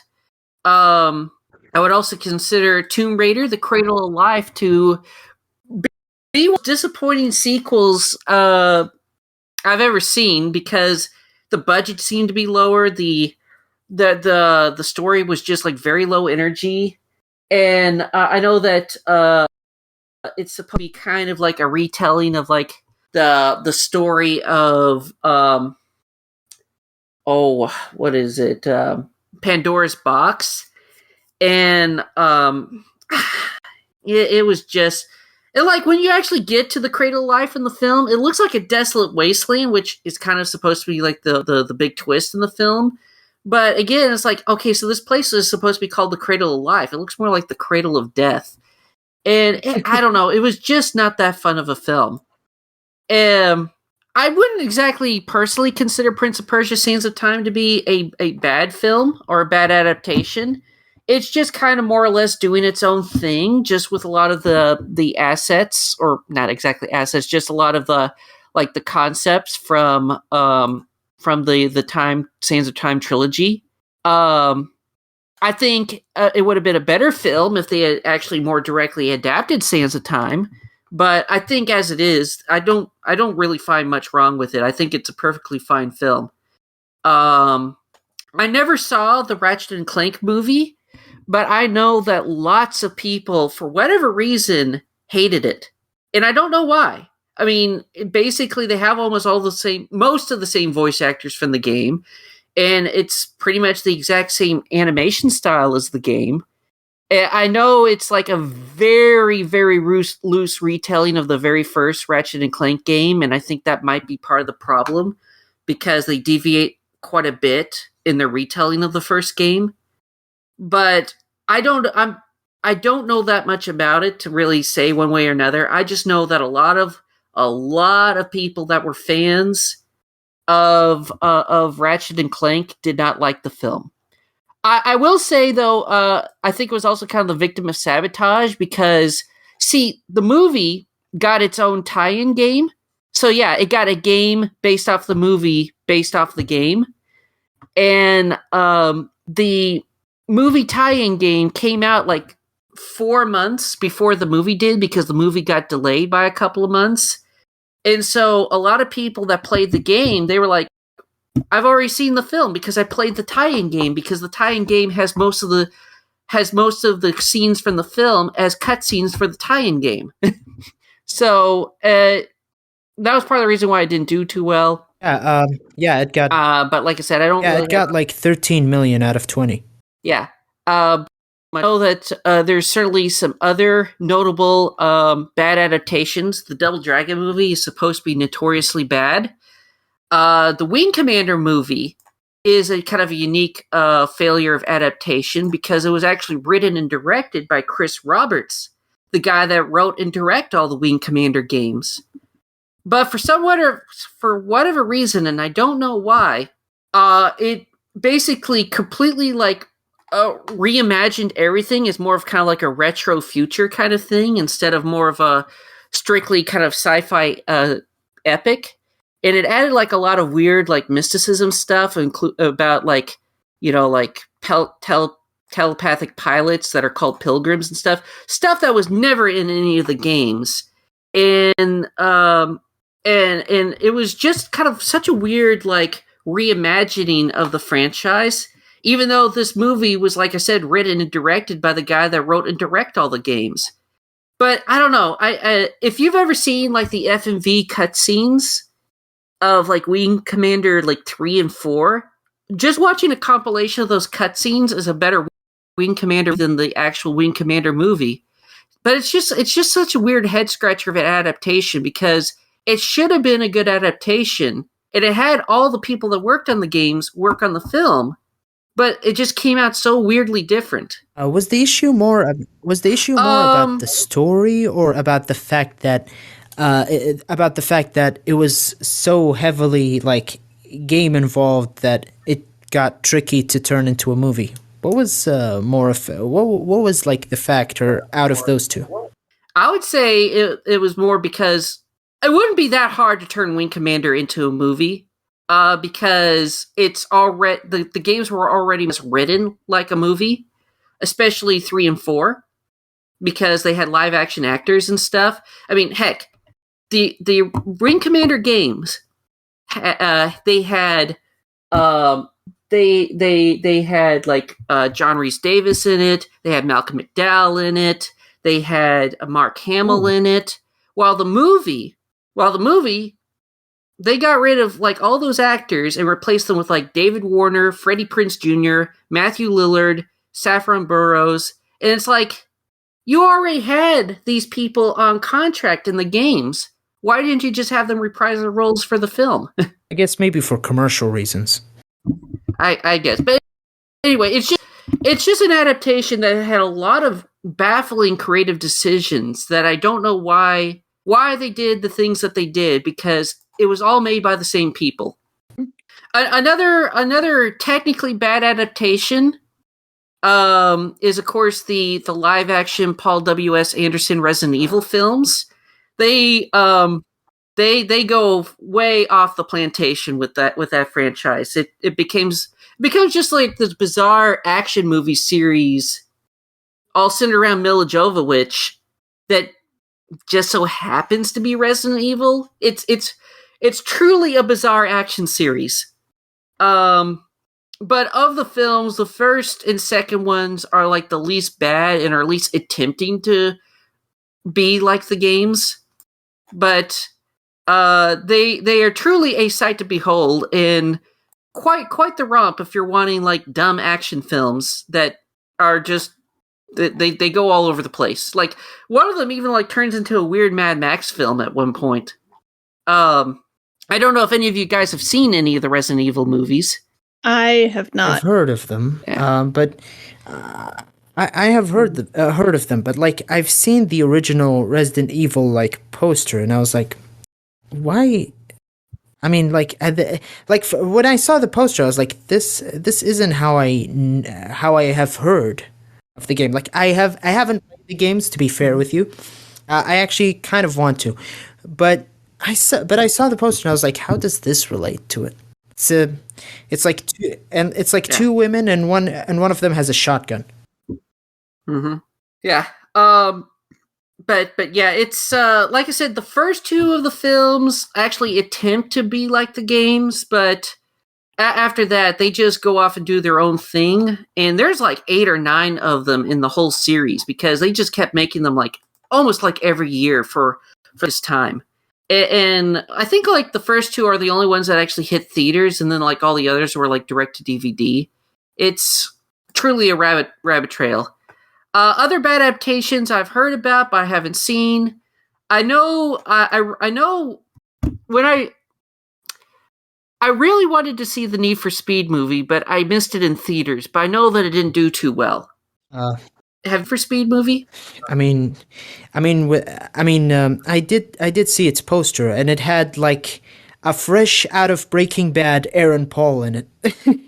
I know, that's why I wanted to see it myself, because I had just finished watching Breaking Bad, and I saw that Aaron Paul was going to be in his first film, his first movie out of Breaking Bad, and so I was like, oh, I want to see it, but I missed it, and then I heard that it didn't too do well. I know it's supposed to be like a loose adaptation of Need for Speed The Run, which I don't know if any of you guys have played it, but I think the story is based off of that game in particular, but I never heard anything about it, but it looks like it was a box office bomb. No, actually. It didn't do well in ratings. It got like 23%, and it got like 39 out of 100 on Metacritic. But box office wise, it got like out of the 66 million budget, it got like 203 million. Okay, well, I stand corrected on that. But anyway, another bad adaptation I've heard about, but I haven't seen myself, was the Assassin's Creed film. Nobody I ever talked to ever went to see it. I didn't know anybody that was interested in seeing it. And the few people that did see it said that it was okay, but it seems like any time that they got into an action scene in that film, it would just cut away to remind people that, oh, he's actually in like a VR room this whole time. And so it like drains the tension out of pretty much any scene where they do that. So I never saw it myself, but that's what I've heard. Now, of all that, another one I know that people did not like. I didn't see it myself, but my father saw it. He actually really liked it. Was the Tom Holland Uncharted film? Like I said, my dad saw it. He really liked it. I was busy with something at the time, so I didn't see it myself. It's kind of supposed to be like a prequel movie that I think is kind of supposed to be canon to the games, but it's like supposed to be set before the first Uncharted game. Now, one thing is funny. I did hear about something that was funny, that this film was kind of stuck in like development heck. It started production back in 2008. And originally, they were going to have Mark Wahlberg for the role of Nathan Drake, but it took so long for it to get made that they felt like that Mark Wahlberg had gotten too old for the role. So instead, they made Mark Wahlberg Nathan Drake's mentor, Victor Sullivan, and they made Tom Holland Nathan Drake because they felt like that he would be younger for the role.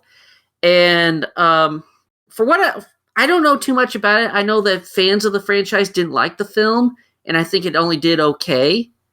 But yeah, I know people were calling it a bad adaptation because Tom Holland didn't really act too much like how Nathan Drake acts in the games. Well, commercial wise.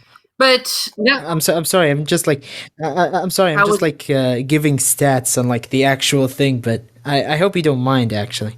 No. Well, it wasn't like as bad as the others. It got like 41 on Rotten Tomatoes and got like 45 out of 100 on Metacritic. Commercial-wise, it did pretty well. It got like approximately 4 times its own budget, which was $400 million. Yes. Okay, now let's talk about the bad movie that I actually know a bit about, bad adaptation that I actually kind of like, and that's, of course, the 1994 Street Fighter film. Like I mentioned earlier, I actually have a blast watching this the few times I have seen it. There's a lot of like memeable scenes from this film. In terms of it being an adaptation, it's kind of a pretty bad one, but it's kind of almost intentionally a bad adaptation because, well, here's the thing.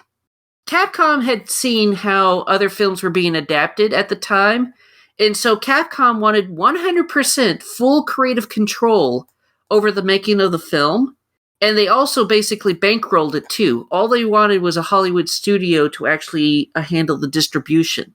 And another weird thing is, they were kind of concerned about competing with Mortal Kombat, and so they were doing like this huge multimedia push. And so one of the things that they were getting into was action figures. So they had partnered up with Hasbro, and Hasbro basically pitched this idea of basically, hey, let's do G.I. Joe, but with the Street Fighter characters, and basically reimagine Shadow Lu and M. Bison as kind of more of like a Cobra and Cobra Commander type figure. And Capcom, for whatever reason, liked that idea. And so when Stephen D. D'Souza came on board as the writer and director of it, Capcom basically told D'Souza, is like, don't base this movie off the games. We want you to use the characters from the games, but we want you to make it more kind of like G.I. Joe. We want you to basically model the film more off this toy line that's going to be coming out. And so basically, it being a good adaptation of the games was kind of doomed from the start for that reason in and of itself. And the fact that Capcom really had no idea on how to do film adaptations, and they constantly butt heads with D'Souza regarding on how to make and write the film. For context, D'Souza is most famous for doing Die Hard. Ooh. And also the original Judge Dredd movie, and also Running Man and Commando.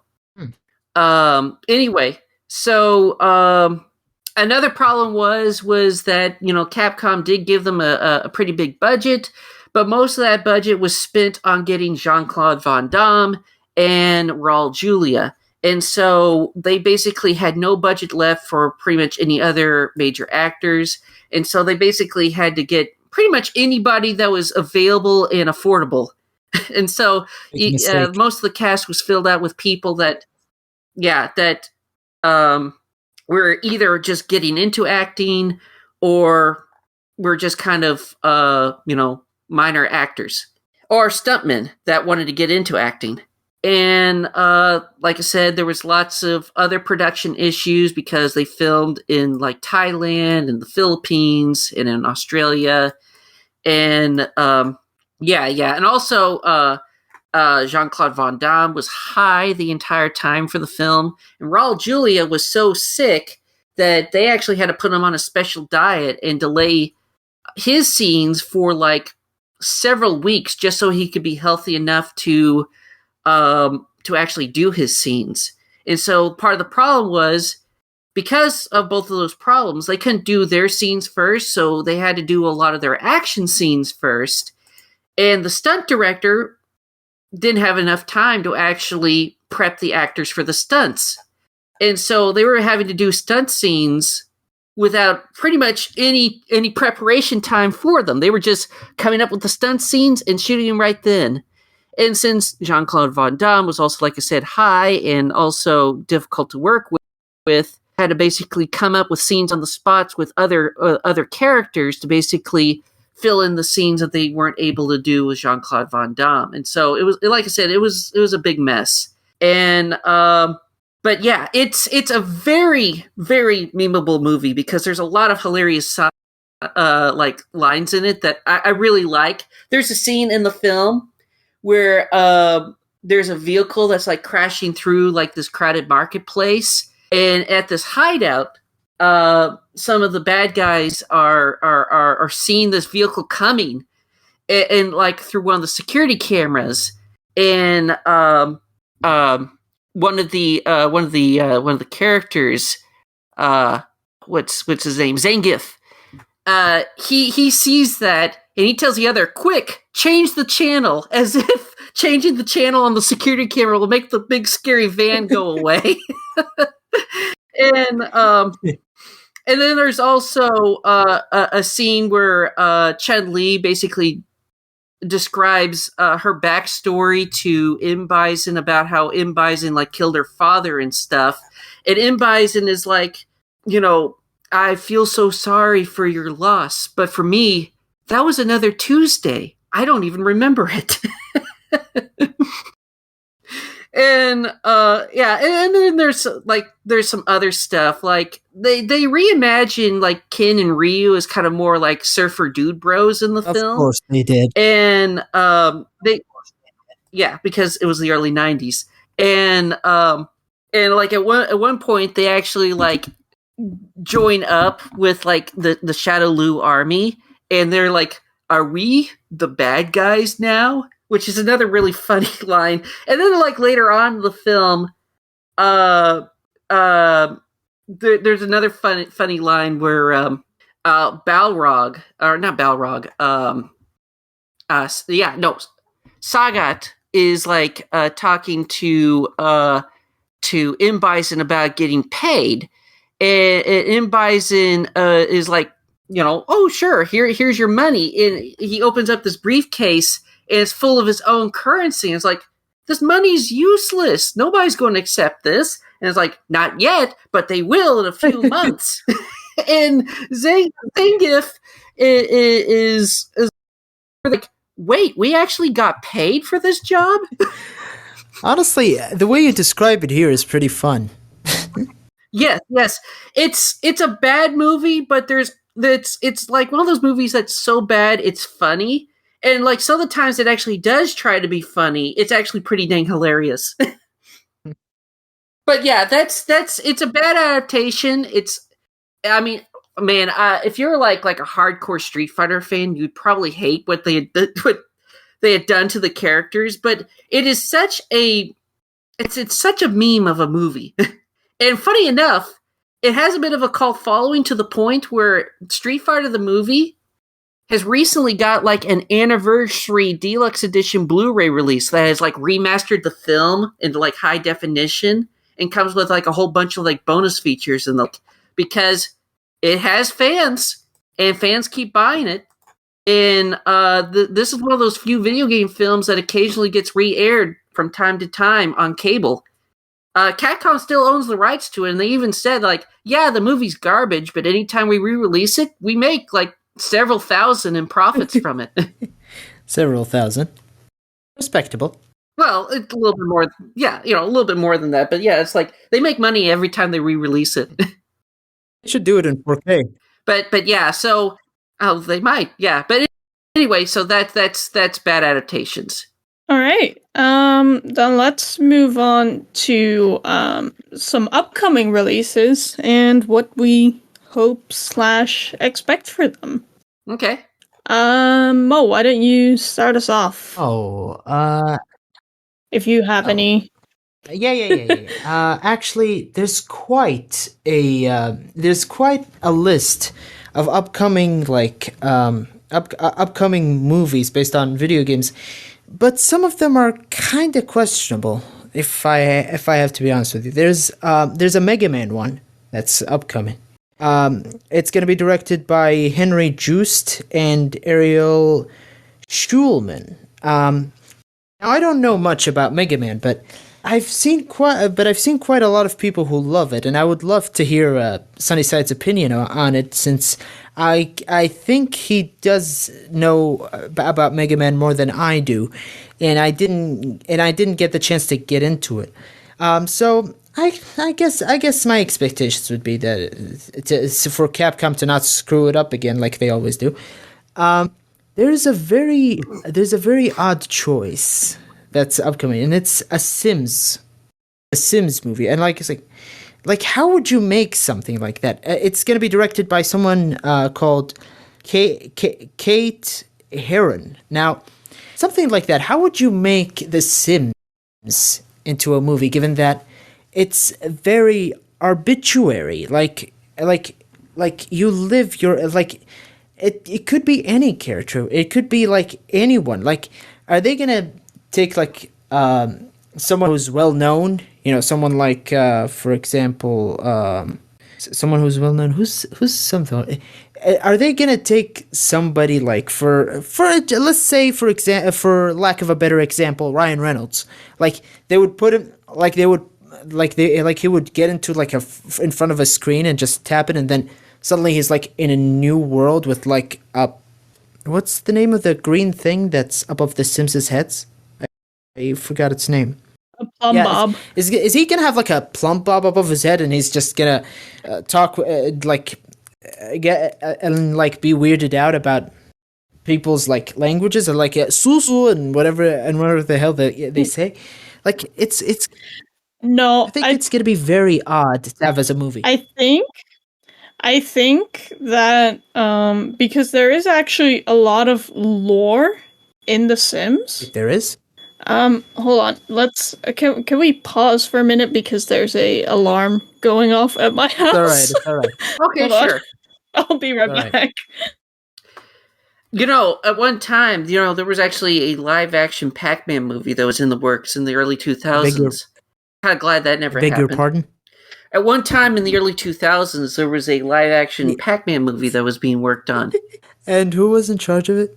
Oh, I can't remember now. I think it was like Universal or something. Oh, no. If Universal does something like this, and it was in the 2000s, and it was live action, you can guarantee that's a 10 out of a 100. It's one of those types. It's one of those types of movies where it's gonna be worse than the Super Mario Brothers movie. To be honest, like, look, the best thing that has ever happened to Pac-Man in the movie industry, Pixels. Yeah, and I never saw Pixel. Yeah, I didn't see it either, but it made a use of him. It made like an okay usage of him. Yeah. A Ghostbusters-esque usage of him. Well, for the next segment. Segment, you can probably guess what I'm going to be rambling about. Yeah, probably. Well, it's not. It's not So, only going to be that. There's going to be another game that I'm going to be talking about. That. Of course. What were you going to say? Well, I was also going to say that. Okay, I'm back. Welcome back. Welcome back. So, Thank you. What are we talking about? Okay. So, upcoming films. You were talking about Yes. how The Sims had like a hidden lore in it, which I found odd because that's the very first time I've heard about it. Yeah, it's just like not so much The Sims itself, but the characters in The Sims. Oh wait, that's right.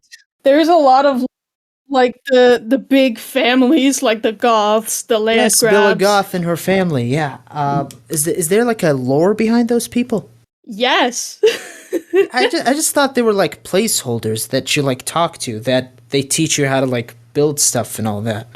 No, there's actually like a lot of hidden lore. That Like it's not quite Five Nights at Freddy's amount of extra Thankfully, lore, thankfully. but yeah, there is a lot of it. I mean, the Five Nights at Freddy's lore is basically 90% speculation. You have a better chance at solving who Jack the Ripper is than solving the FNAF lore. I'm just saying. And I'm talking about a case. Talking about a case where there's like 2 tangible evidence, and that's it. There's also what else? There was. I think I saw like there was a list I had here. Hold on. Oh, there it is. There's a second Mortal Kombat movie that's coming next May. Actually, it's produced and distributed by Warner Brothers. It's gonna be directed by Simon McCoy. I don't know. I'm hoping Sonny actually liked this because I have no idea what they're saying. There is, however, and I think Mrs. Ruler, I think you're gonna be interested in hearing this. The Legend of Zelda movie in 2027. Yeah. It's distributed by Sony Pictures, and of course the publisher is Nintendo. But Sony Pictures, that's also an odd choice for a franchise like this, like Sony. It's going to be directed by Wes Ball. So, and there's also a second Minecraft movie. I'm hoping it's kind of, but I'm gonna actually talk about something that I actually know. What are my expectations for Sonic the Hedgehog 4? Now, Okay. back to my night watching Sonic 3, where at the end, Metal Sonic shows up. Now, while I was watching with my dad, the funny thing is, my dad was more attentive than me at the movie. Like, he knew some twists I didn't see coming. And I'm like a better viewer than he is, and I know these characters, and I know these like storylines and all that, and it's like, oh, this guy's gonna turn evil. You'll see. And I was like, wait, how do you know that? And then like half an hour later, it actually happens. And then I was wondering, like, okay, Bills showed up, Knuckles showed up, Shadow showed up. There's a lot of people who said Metal Sonic is going to show up, and they ended up being correct. Is Amy ever going to show up? And you bet your damn she did show up. Like at the very, very last second. Like I've seen people like walk out of the like credits sequence, and then like halfway the lights came down again. And I was just about to like stand from my seat, and I was like, "Holy shit, I was right." And now like I'm not saying Amy is like my favorite character. Tails is and always be my favorite Sonic character, but like it's exciting about the possibility of what would happen, because the movie Sonic is much different than any Sonic we've seen. Like most of the Sonics we did see have like arbitrary like trait, and not arbitrary, like traits that never change. And yet movie Sonic is like much more different in his approach, and much more like relaxed than a lot of Sonics that we did see. So I am actually intrigued as to how he's gonna be with Amy, because, well, if you know the two, you know that he's dismissive of how affectionate he is, and views her just like how Peach views Mario, and of course, Metal Sonic is also gonna be a thing, like, but I'm really hoping that this isn't going to be a chance to bring back Dr. Robotnik, because his finale was just magnificent. You know, like, have Metal Sonic be his, like, own villain, unless there's something I'm missing, like in Sonic CD or something like that, because I didn't see Sonic CD. But yeah, this is what I'm actually excited about in Sonic the Hedgehog 4. There's also the upcoming Iron Lung movie, which is based on the game of the same name, and it's actually unexpected. It's kind of unexpected who will actually direct this.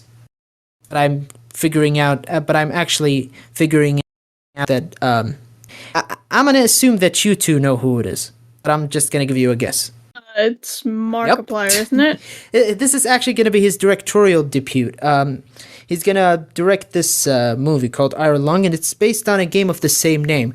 Now, granted, I haven't actually seen the game, but it's kind of interesting, because he's actually taking this filmmaking thing seriously.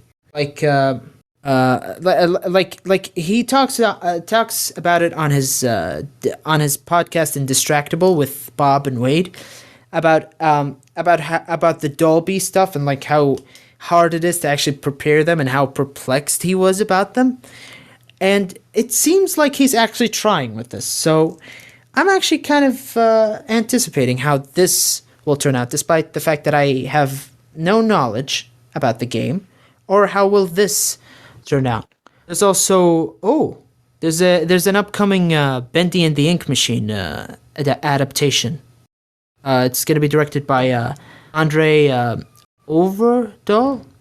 He's known for doing Troll Hunter, The Autopsy of Jane Doe, and I don't know this type of stuff. But like, it's interesting for him to actually dip into something like this. I think honestly, Bendy and the Ink Machine would be more interesting if the whole movie was done in the style of Rubber Hose animation.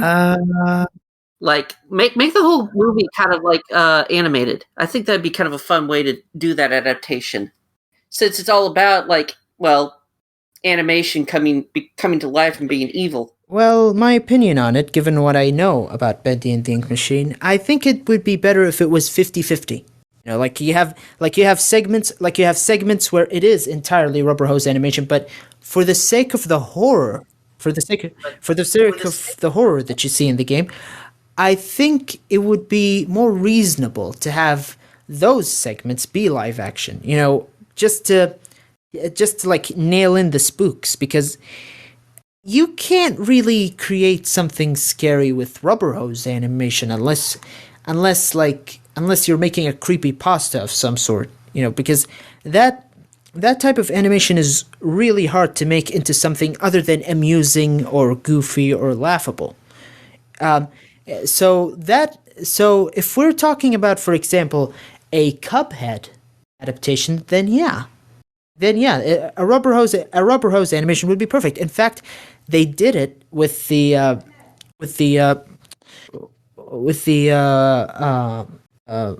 Netflix show, the Cuphead show, but I didn't see that in full because I heard that the rest of the thing is quite childish, but it's meant to be childish. It's meant to be childish because it's meant to mirror the old Mickey Mouse cartoons and the Tom and Jerry cartoons and from the 30s and 40s. So it would make sense for it to kind of sound childish, but I've seen like the first season in like one sitting, and I did like it. There's also there's so many ones that are to be announced. Like there's a Ghost of Tsushima one, there's an Elder Ring one, there's an if there's a Death Stranding one, there's a Hello Neighbor one for some reason. There's Just Cause, there's Just Dance. Why is there a Just Dance one? And Sonny just mentioned to me there was going to be a Pac-Man film, but there's also an untitled Pac-Man film. It's going to be published by Wayfarer Studios. Hope they don't crash and burn it just like the airplane that's named like it in Breaking Bad. And it's going to be published by Bandai Namco themselves. There's a Detective Pikachu sequel. I'm hoping that's going to be just like the original. Ooh, there's a Portal film with J.J. Abrams as the director. Oh, is that still being worked on? That was announced years ago. Yeah, it still says to be announced. And publisher, Warner Bros. Now, I haven't played Portal, but I'm very close. I'm very close to playing it. I actually have it on my Steam games. I wonder if that's still going to happen, because J.J. Abrams has kind of tanked his reputation in recent years. I wonder why. I mean, look, to be honest, look, he's a good director, but he's not a good writer. Like you could have him direct something good, but just don't let him touch the script. Yeah. And he proved it 3 times. 2 times, actually. I don't need to explain what those 2 times are. Somehow Palpatine returned. Wait, what? There's a Talking Tom film. They're making films for everything nowadays? What the hell is that? Except the stuff I want to see. Just the thing we want to see. A movie based on a little app that you used to play with as a 7-year-old on the first iPhone.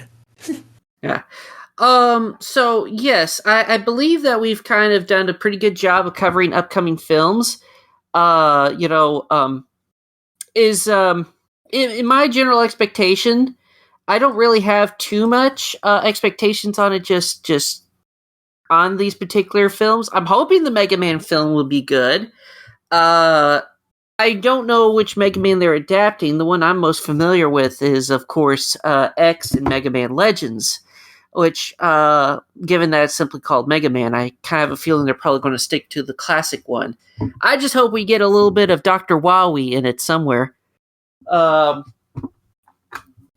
the ones of the upcoming films I'm most eager to see is probably the Dragon's Lair film, because it's Don Bluth, and honestly, I would love to see Don Bluth end his career on something other than The Land Before Time 20? He did. Well, he never did any of the Land Before Time sequels. But I would like to see his career end on a higher note than, let's say, Titan AE, because the man is a great animator, and I would love to see him ended on a high note, especially if it's traditional animation. Yeah. I think of all the films I'm probably most dreading seeing is probably the Tom Clancy Division film that apparently is in the works, because here's the thing. I really like Tom Clancy. I'm a big fan of like a lot of his stuff, but he's been dead for a long time, and Ubisoft basically slaps the Tom Clancy name on pretty much just anything anymore. So honestly, I would rather really not want to see a Tom Clancy The Division film. Mm-hmm. Yeah. But yeah, in terms of expectations, that's kind of where I'm at. Ruler, did you have any film expectations, or did we already cover that? Well, one I'm really excited for is obviously the Legend of Zelda movie, and I don't know if I can call it an expectation so much as a hope, but I do hope that they'll feature an R-Wing in it somewhere as a nod to like the beta of Ocarina of Time. That would be fun. I mean, that'd be an incredible deep cut if they did, but that'd be a fun nod. Do you have is there a particular Zelda game that you kind of hope that they'll be basing most of the film off of? I'm hoping, like, I don't think they'll go with Majora's Mask, although I do think that would be really cool because that's my favorite Zelda game. Same here. There's nothing more iconic than the angry moon. Yes. That thing creeps me out, and I didn't play the game. It's supposed to. But yeah, I think they'll go with either Ocarina of Time or Twilight Princess. I think those are probably the two most likely to be or for it to be based on. Yeah, because I have a feeling whatever game they're going to be adapting, it's probably not going to be a one-to-one adaptation. Which in one sense I think would be a shame, because I think if you just did like a one-to-one adaptation of one of the specific Zelda games, I think you could get a pretty good movie with just that. But chances are, I have a feeling that what they are going to do is probably take elements from like several of the Zelda games and kind of do like a greatest hits with it. So you'll probably see some stuff like from Breath of the Wild. You probably see some stuff from Twilight Princess. Maybe a little bit from Wind Waker. I have a sneaking suspicion if they're going to base the story off of anything specific, it'd probably be either a mix of Ocarina or a mix of A Link to the Past. That's just my gut feeling. If they don't do that, then they're probably just going to make a Breath of the Wild movie, which is probably, like, financially the most reasonable decision, but I think it's, like, the least narratively interesting. Yeah, Breath of the Wild, I thought it was a good game, but it's definitely not in my top 5 favorites. Yeah. Of course, then again, I'm kind of suffering from Zelda fatigue, because honestly, I just want, and I know that the way they've written it, they're not going to be able to get out from around it, but I'm kind of tired of the whole Zelda Link versus Ganon dynamic. I want them to go up against more original villains in the games, but that's a tangent for another time. Maybe they could bring Vaatu back. Vaatu? Yeah. From, like, Four Swords? Yeah. It's like I want more original villains, like Majora, or like the one that you just mentioned. Yeah. um, and then I am also pretty excited for the Hello Neighbor movie. Cause like I've seen the cartoon that Tiny Build made, and unironically, it's really good. Like Oh, really? Okay, the go ahead. pilot was really bad.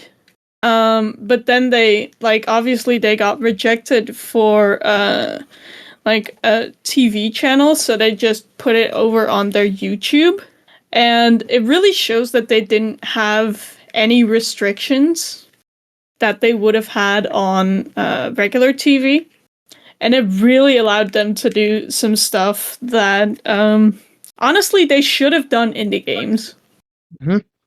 The funny thing about Hello Neighbor is that after it died down from being bad, they started stalking MatPat to do like another video, Yeah. just so that they Yeah. can their popularity can grow again. Yeah. Have you guys ever watched dang it, some guy on YouTube whose name is like Wizard something, but I can't remember what it is now. Yeah, I've seen his videos on Hello Neighbor 1 and 2. Yeah, but like the development history of both those games and how each new build of it like got worse instead of built better. I found those vids to be absolutely fascinating and a good window into how game development can really change the direction of a game, and sometimes not for the better. Because like they saw what Five Nights at Freddy was getting, and they wanted that too, and they sort of adapted their game to match that, except they didn't get to that point. Like they made the lore like sort of deep and complicated for the sake of it being deep and complicated. Just because you're an indie developer doesn't mean you're gonna do everything right. And people like Scott Cawthon like learned that after things like FNAF World.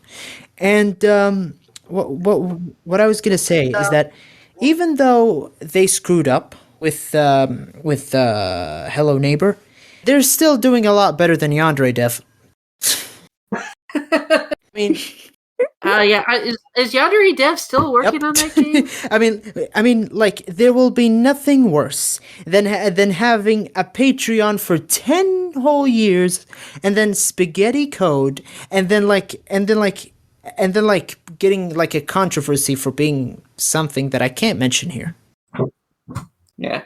Okay. So, I mean, of course, I will say I am definitely looking forward to the upcoming Mario movie. I really liked the first one. So, I'm really hoping that they'll keep the momentum going for the second one. And of course, another one is they're also apparently doing a Donkey Kong movie, and I'm kind of hopeful for that. I'm hoping that we'll definitely get some Donkey Kong Country love in it. Because, I'm someone that grew up with the Rareware games, and so I hope they get featured some. But yeah, aside from that, I guess we could talk about movies that we would like to see adaptations done. Ruler, would you like to start since you're the host?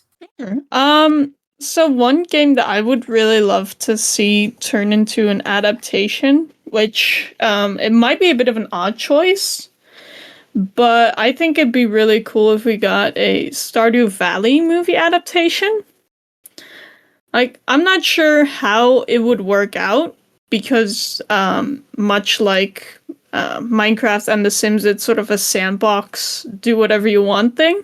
But there is also a lot of lore that, like, I don't know if you've played Stardew Valley, but there has been a war between the dwarves and the elementals, so maybe they could include a bit of that. Okay. That could be interesting. Yeah, that's one that I would love to see. Any others? What about you? No, I don't really have any others. Okay. Well, for me, I think it's obvious. I'd like to see a Star Fox movie. I think it would lend itself really well to a movie, especially an animated film. I think there you can easily take any of the games or just like the core concept and do a pretty fun kind of Star Warsy space opera romp with it. Of course, they'll probably do the Lilac War, which a lot of people are tired of that, but I'm fine with it, especially as a first film. There's gonna be a lot of Crystal cosplayers at the theater. Yeah, they'll probably have to put like some sort of rules that your costumes have to be PG-13 friendly. If they do get a lot of cosplayers, but yes, I think that would be a very fun film. I also think another movie that would be pretty cool to see would be. I think it'd be kind of cool if they had do a movie on the Clock Tower franchise. I know kind of the slasher movie genre is more or less dead, but the Terrifier series kind of revived it. And since the original Clock Tower games was kind of, you play a character that's trying to escape from the Scissor Man, which is like this short little mutant dwarf kid that has a giant pair of hedge trimmers. I think with the right directing, you can make that into a pretty decent horror film. Aside from that, I just want a good Resident Evil adaptation. I don't think we've ever gotten one. I would so like to see a good Resident Evil adaptation once in my life. Also, I would like to see a Half-Life movie, like one specifically kind of based around Half-Life 1. I doubt we're ever going to get it, but I think it would be a fun film to see, especially if it was like somebody like, I don't know, like James Cameron that made it. Do a good job with it since there is a lot of like action in it. I mean, with Half-Life 1, you have to treat it both as like a disaster movie, but also as like an alien invasion story. I mean, he did with elements of action and horror. I mean, he did Terminator, so that'll be good. Yeah. Of course, James Cameron seems to have decided that he's going to make Avatar his life purpose, so I doubt we're ever going to see him do anything other than Avatar. Yeah, 5 Avatar movies. It's okay. I was done with Avatar after the first film. I didn't see any of it. I don't need I don't need 6 more. I'm good. Yeah, if you're gonna go that route, you might as well do a Titanic sequel then. Titanic 2: Return to the Sea. Yeah. And Jack Dawson just comes back as a frozen zombie in World War II era. Something like that. I also think there's definitely some older games that I would love to see adaptations done. Although it's very, very unlikely to ever see them get made. I would really like to see the original Baldur's Gate get an adaptation. I think that'd be fun. I think I would also love to see a Mass Effect movie get made because it was already like a movie anyway. It's already R-rated. Yeah. Metal Gear Solid. I would love to see a proper Metal Gear movie. Even though I can tell you it's probably going to be doomed to failure because, people are going to be like, if it's not made by Kojima, it's not Metal Gear. And, there's a valid argument for that. But I would still be curious to see a movie get made because, well, the love of cinema is all over the Metal Gear games. And I think I would also like to see. Did Kojima say that he would never make a movie in his life or something like that? No, I don't think he's ever said that. Because he said that as if Kojima's never gonna make a movie or something. No, I said that because Kojima and Konami, they don't work together anymore, and Konami holds the Metal Gear IP. Oh. And so if a Metal Gear movie was going to be made, it'd probably be Konami that greenlights it, and since Kojima doesn't work for Konami anymore, it's unlikely that Kojima would be Same involved. goes for a PT movie then. Mm-hmm. Yeah. And there's like some other games that I would love to see get film adaptations. Like, for example, I would love to see Ardaman Animations, the Wallace and Gromit people, do an adaptation of Banjo Kazooie. Ooh. I just think that would be like claymation. Banjo Kazooie would be Yeah, perfect. it would be amazing. Actually, I can't. I think that. I mean, like, the moment I imagined it, I was like, yeah, this works like 100%. But yeah, so those are like some things I would love to see get done. But yeah, but who knows if it'll be done or not?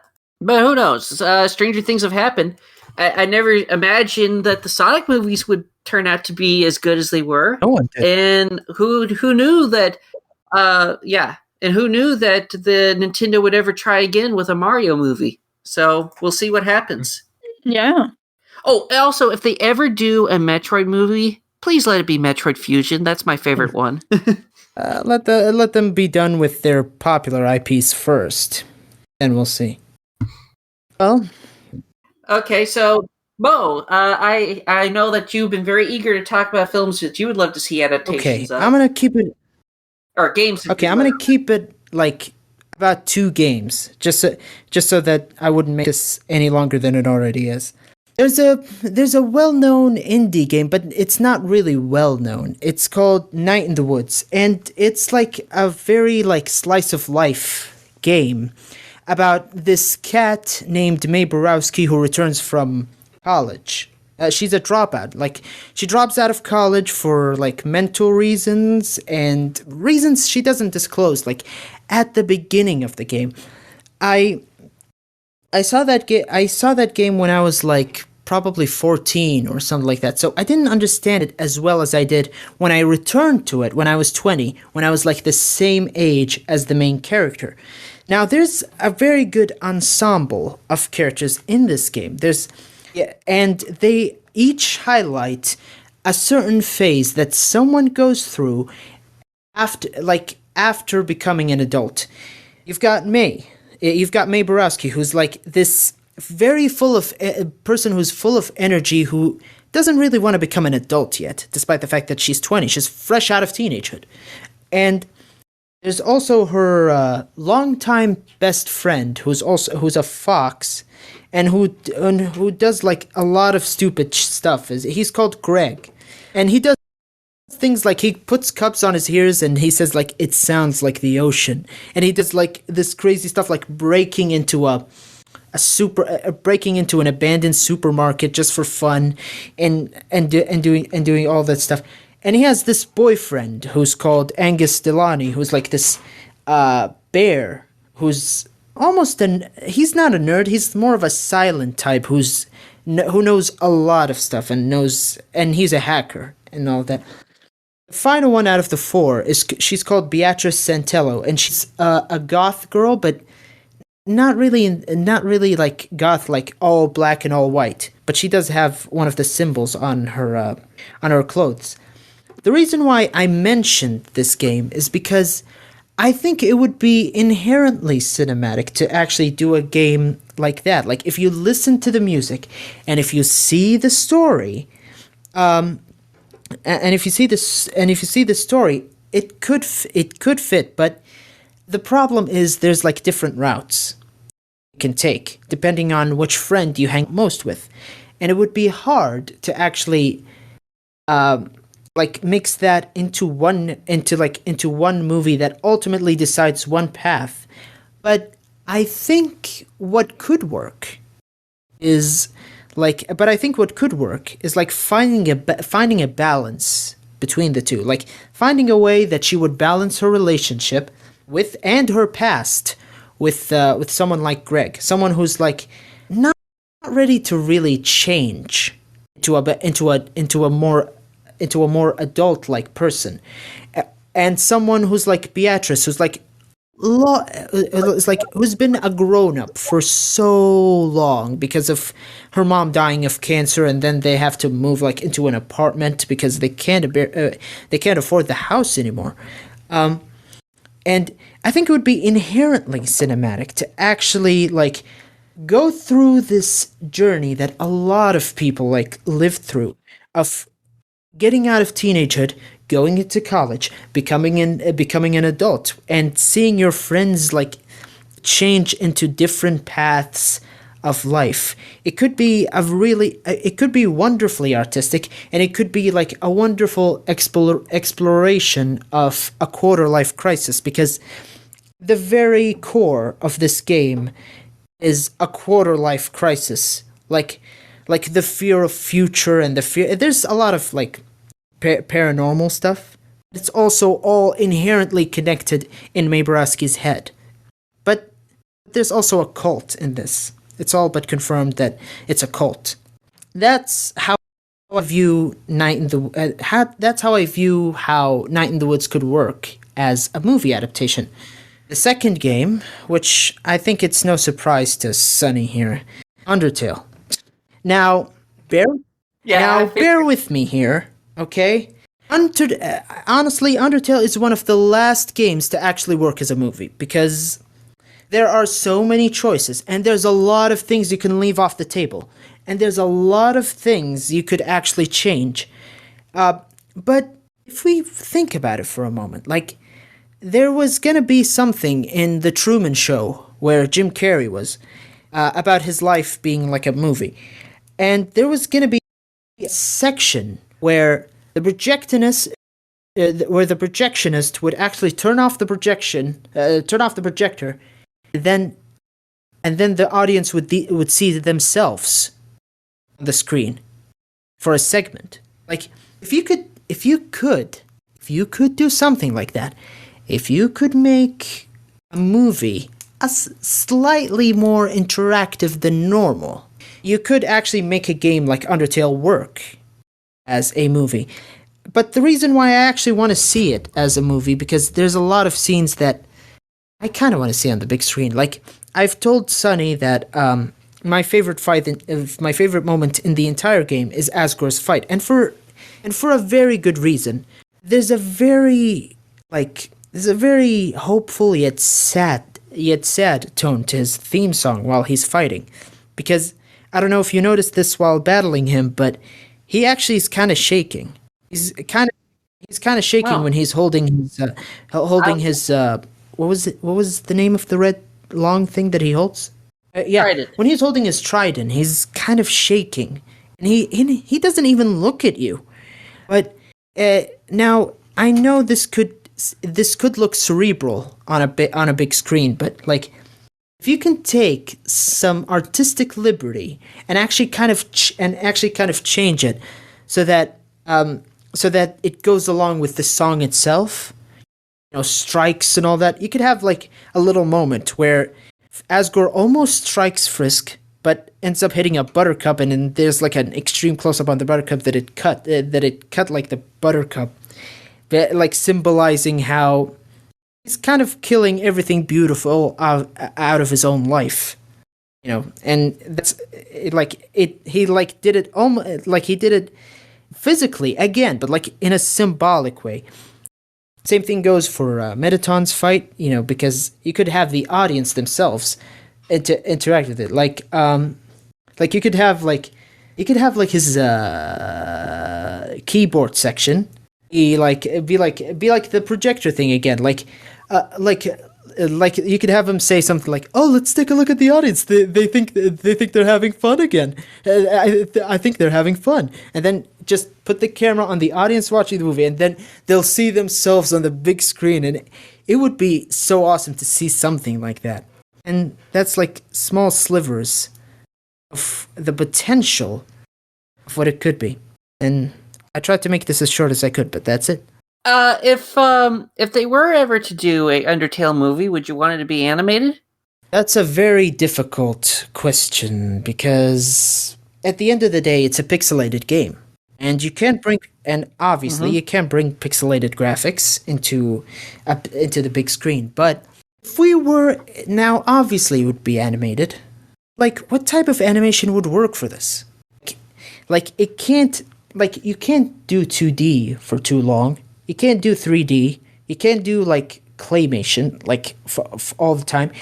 So I think the closest thing would be a mix of all three. You could have like a section be 2D. Now I know I said this with Bendy and the Ink Machine, but like here it could actually be pulled off. Like you could have like the normal parts of the movie be like in 2D or 3D or 3D. But then you have the fighting be in 2D because it's separate. It's a separate reality. It's a separate like dimension where they fight in. And then when you get to Photoshop Flowey, that could be claymation. Interesting. Now, but So you would think that if this was going to be like an animated film, it'd be something along the lines of like Spider-Verse, which has a variety of different kind of animation styles throughout the film. yes, but Okay. but there's one element we're missing here. Toby Fox. Yes. Now, what I mean by this is, for this to work, it has to look shitty. It has to look shitty in some places. It has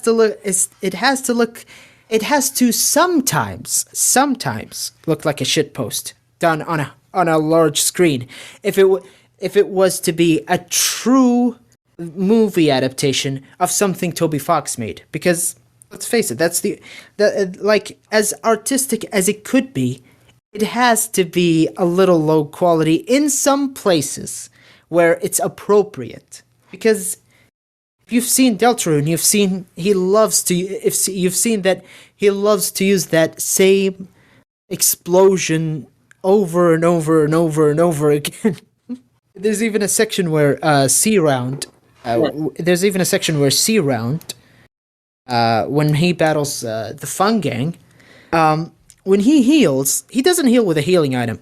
He gets like a realistic photo of a type of almond milk that I forgot about. Now this realistic photo has been pixelated, but you can tell it's a real photo, and he drinks it. Yes, I remember seeing that.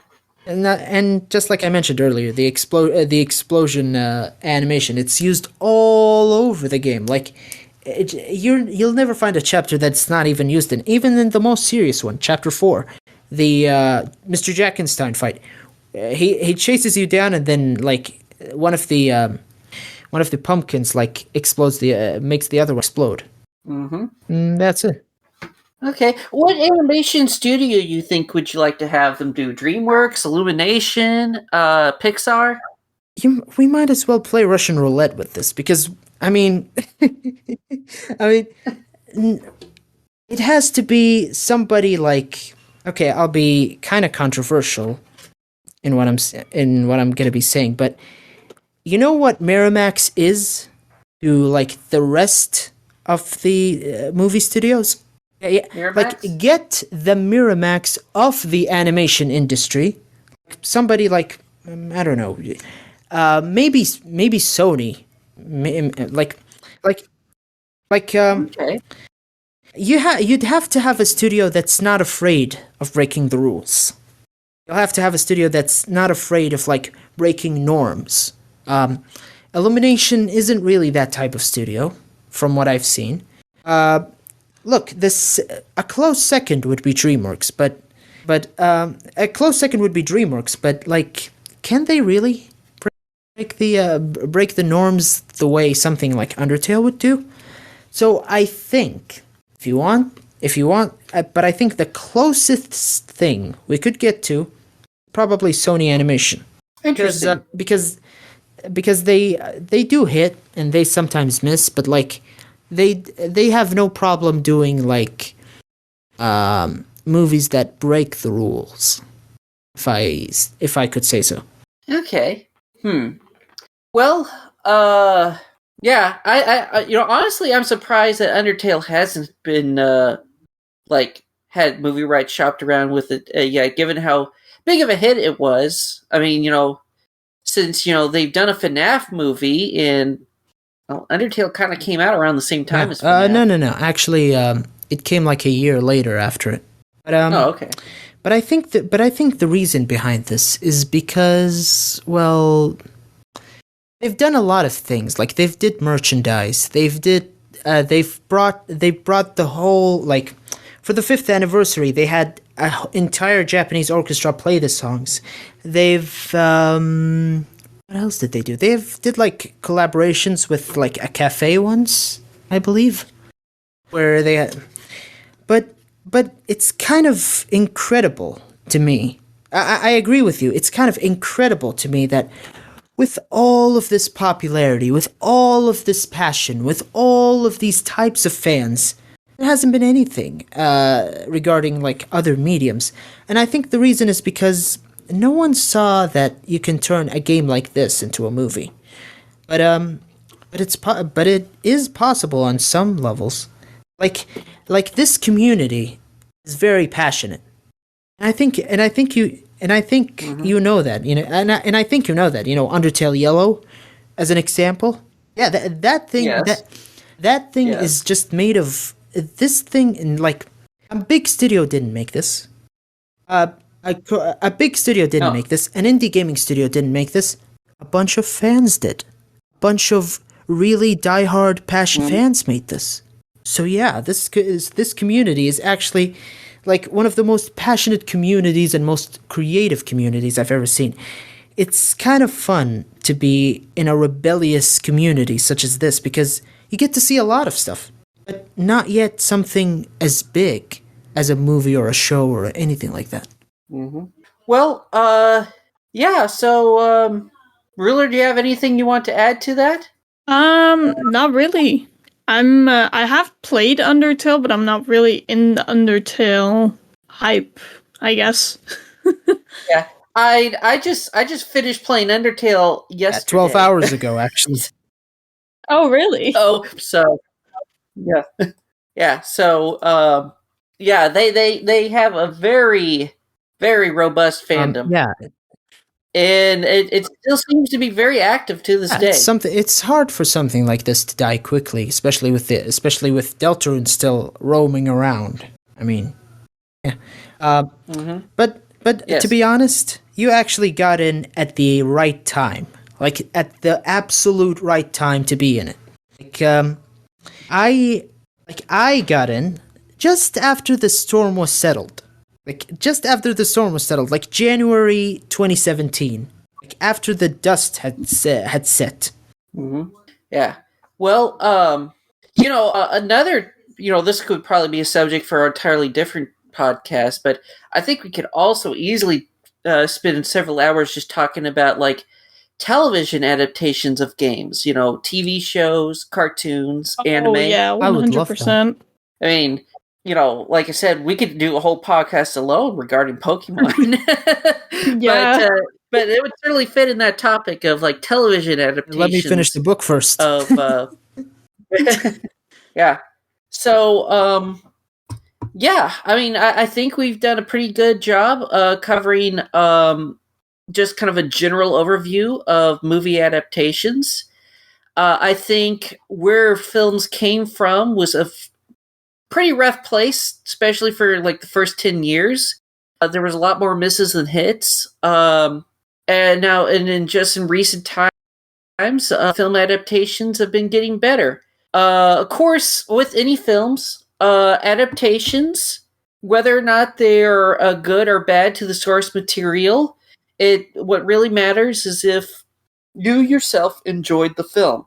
Because even films or other media that are not faithful to the source material, they might be able to bring or add something else to it that on its own right, whether or not it's like a bad film and it's entertaining, like the Street Fighter the movie, or a flawed but good adaptation like the first Mortal Kombat film. I mean, lots of people swear by that film and had one of the soundtracks that's pretty iconic to it. And then, of course, there's other films that actually directly contribute to the canon. And so, canon of the games. Like, for example, regardless of their quality, the Resident Evil games have made lots of references to the live-action W.S. Anderson films in some of their later game entries.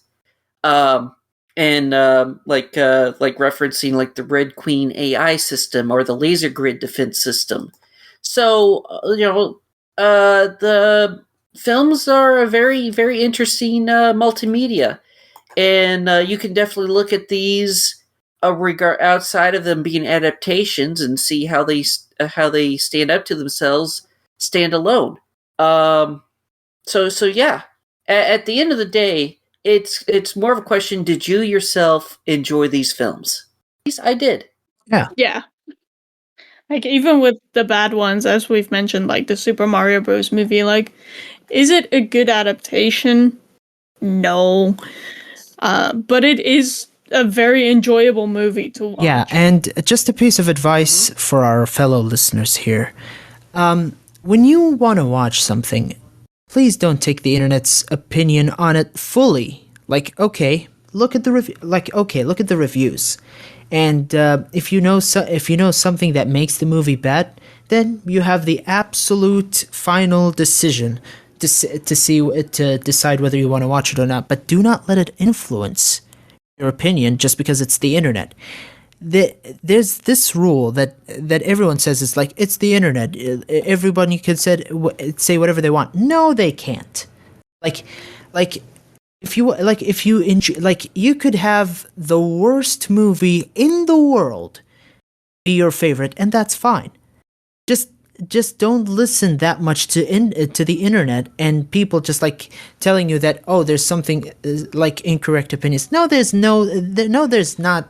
There's no such thing as incorrect opinions. Just enjoy whatever you enjoy, and if it's something well hated, like, try to find somebody who shares this guilty pleasure. It's gonna be hard, but it's better than facing the internet with this very unpopular opinion and having everyone shove swords into your face. Really? Yeah. Do you have any closing thoughts? No, I very much agree with Mo. Just, even though the internet says something's bad doesn't mean that you can't enjoy it, and just because it's not a great adaptation doesn't mean you can't enjoy it. Mm-hmm. Just something. Yeah. Sorry, I didn't mean to cut you off. I was just getting ready to agree and say that sometimes you could have a good film but a bad adaptation, or a good adaptation but a bad film. Yeah. Anyway, yeah, go on. that's pretty much what I was about to say as well. And in the end, just enjoy what you enjoy. All right. Well, I guess that's pretty much about it. If you want to come check us out, you can check us out at our particular socials that we mentioned at the beginning of this podcast. I am Somerset Banjo.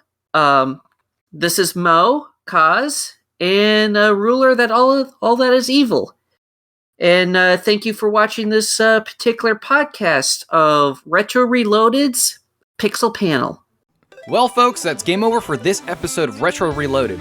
Thanks for joining me on this retro adventure. If you loved today's trip down memory lane, then consider helping me keep the nostalgia alive by supporting me on Patreon at patreon.com/retro reloaded.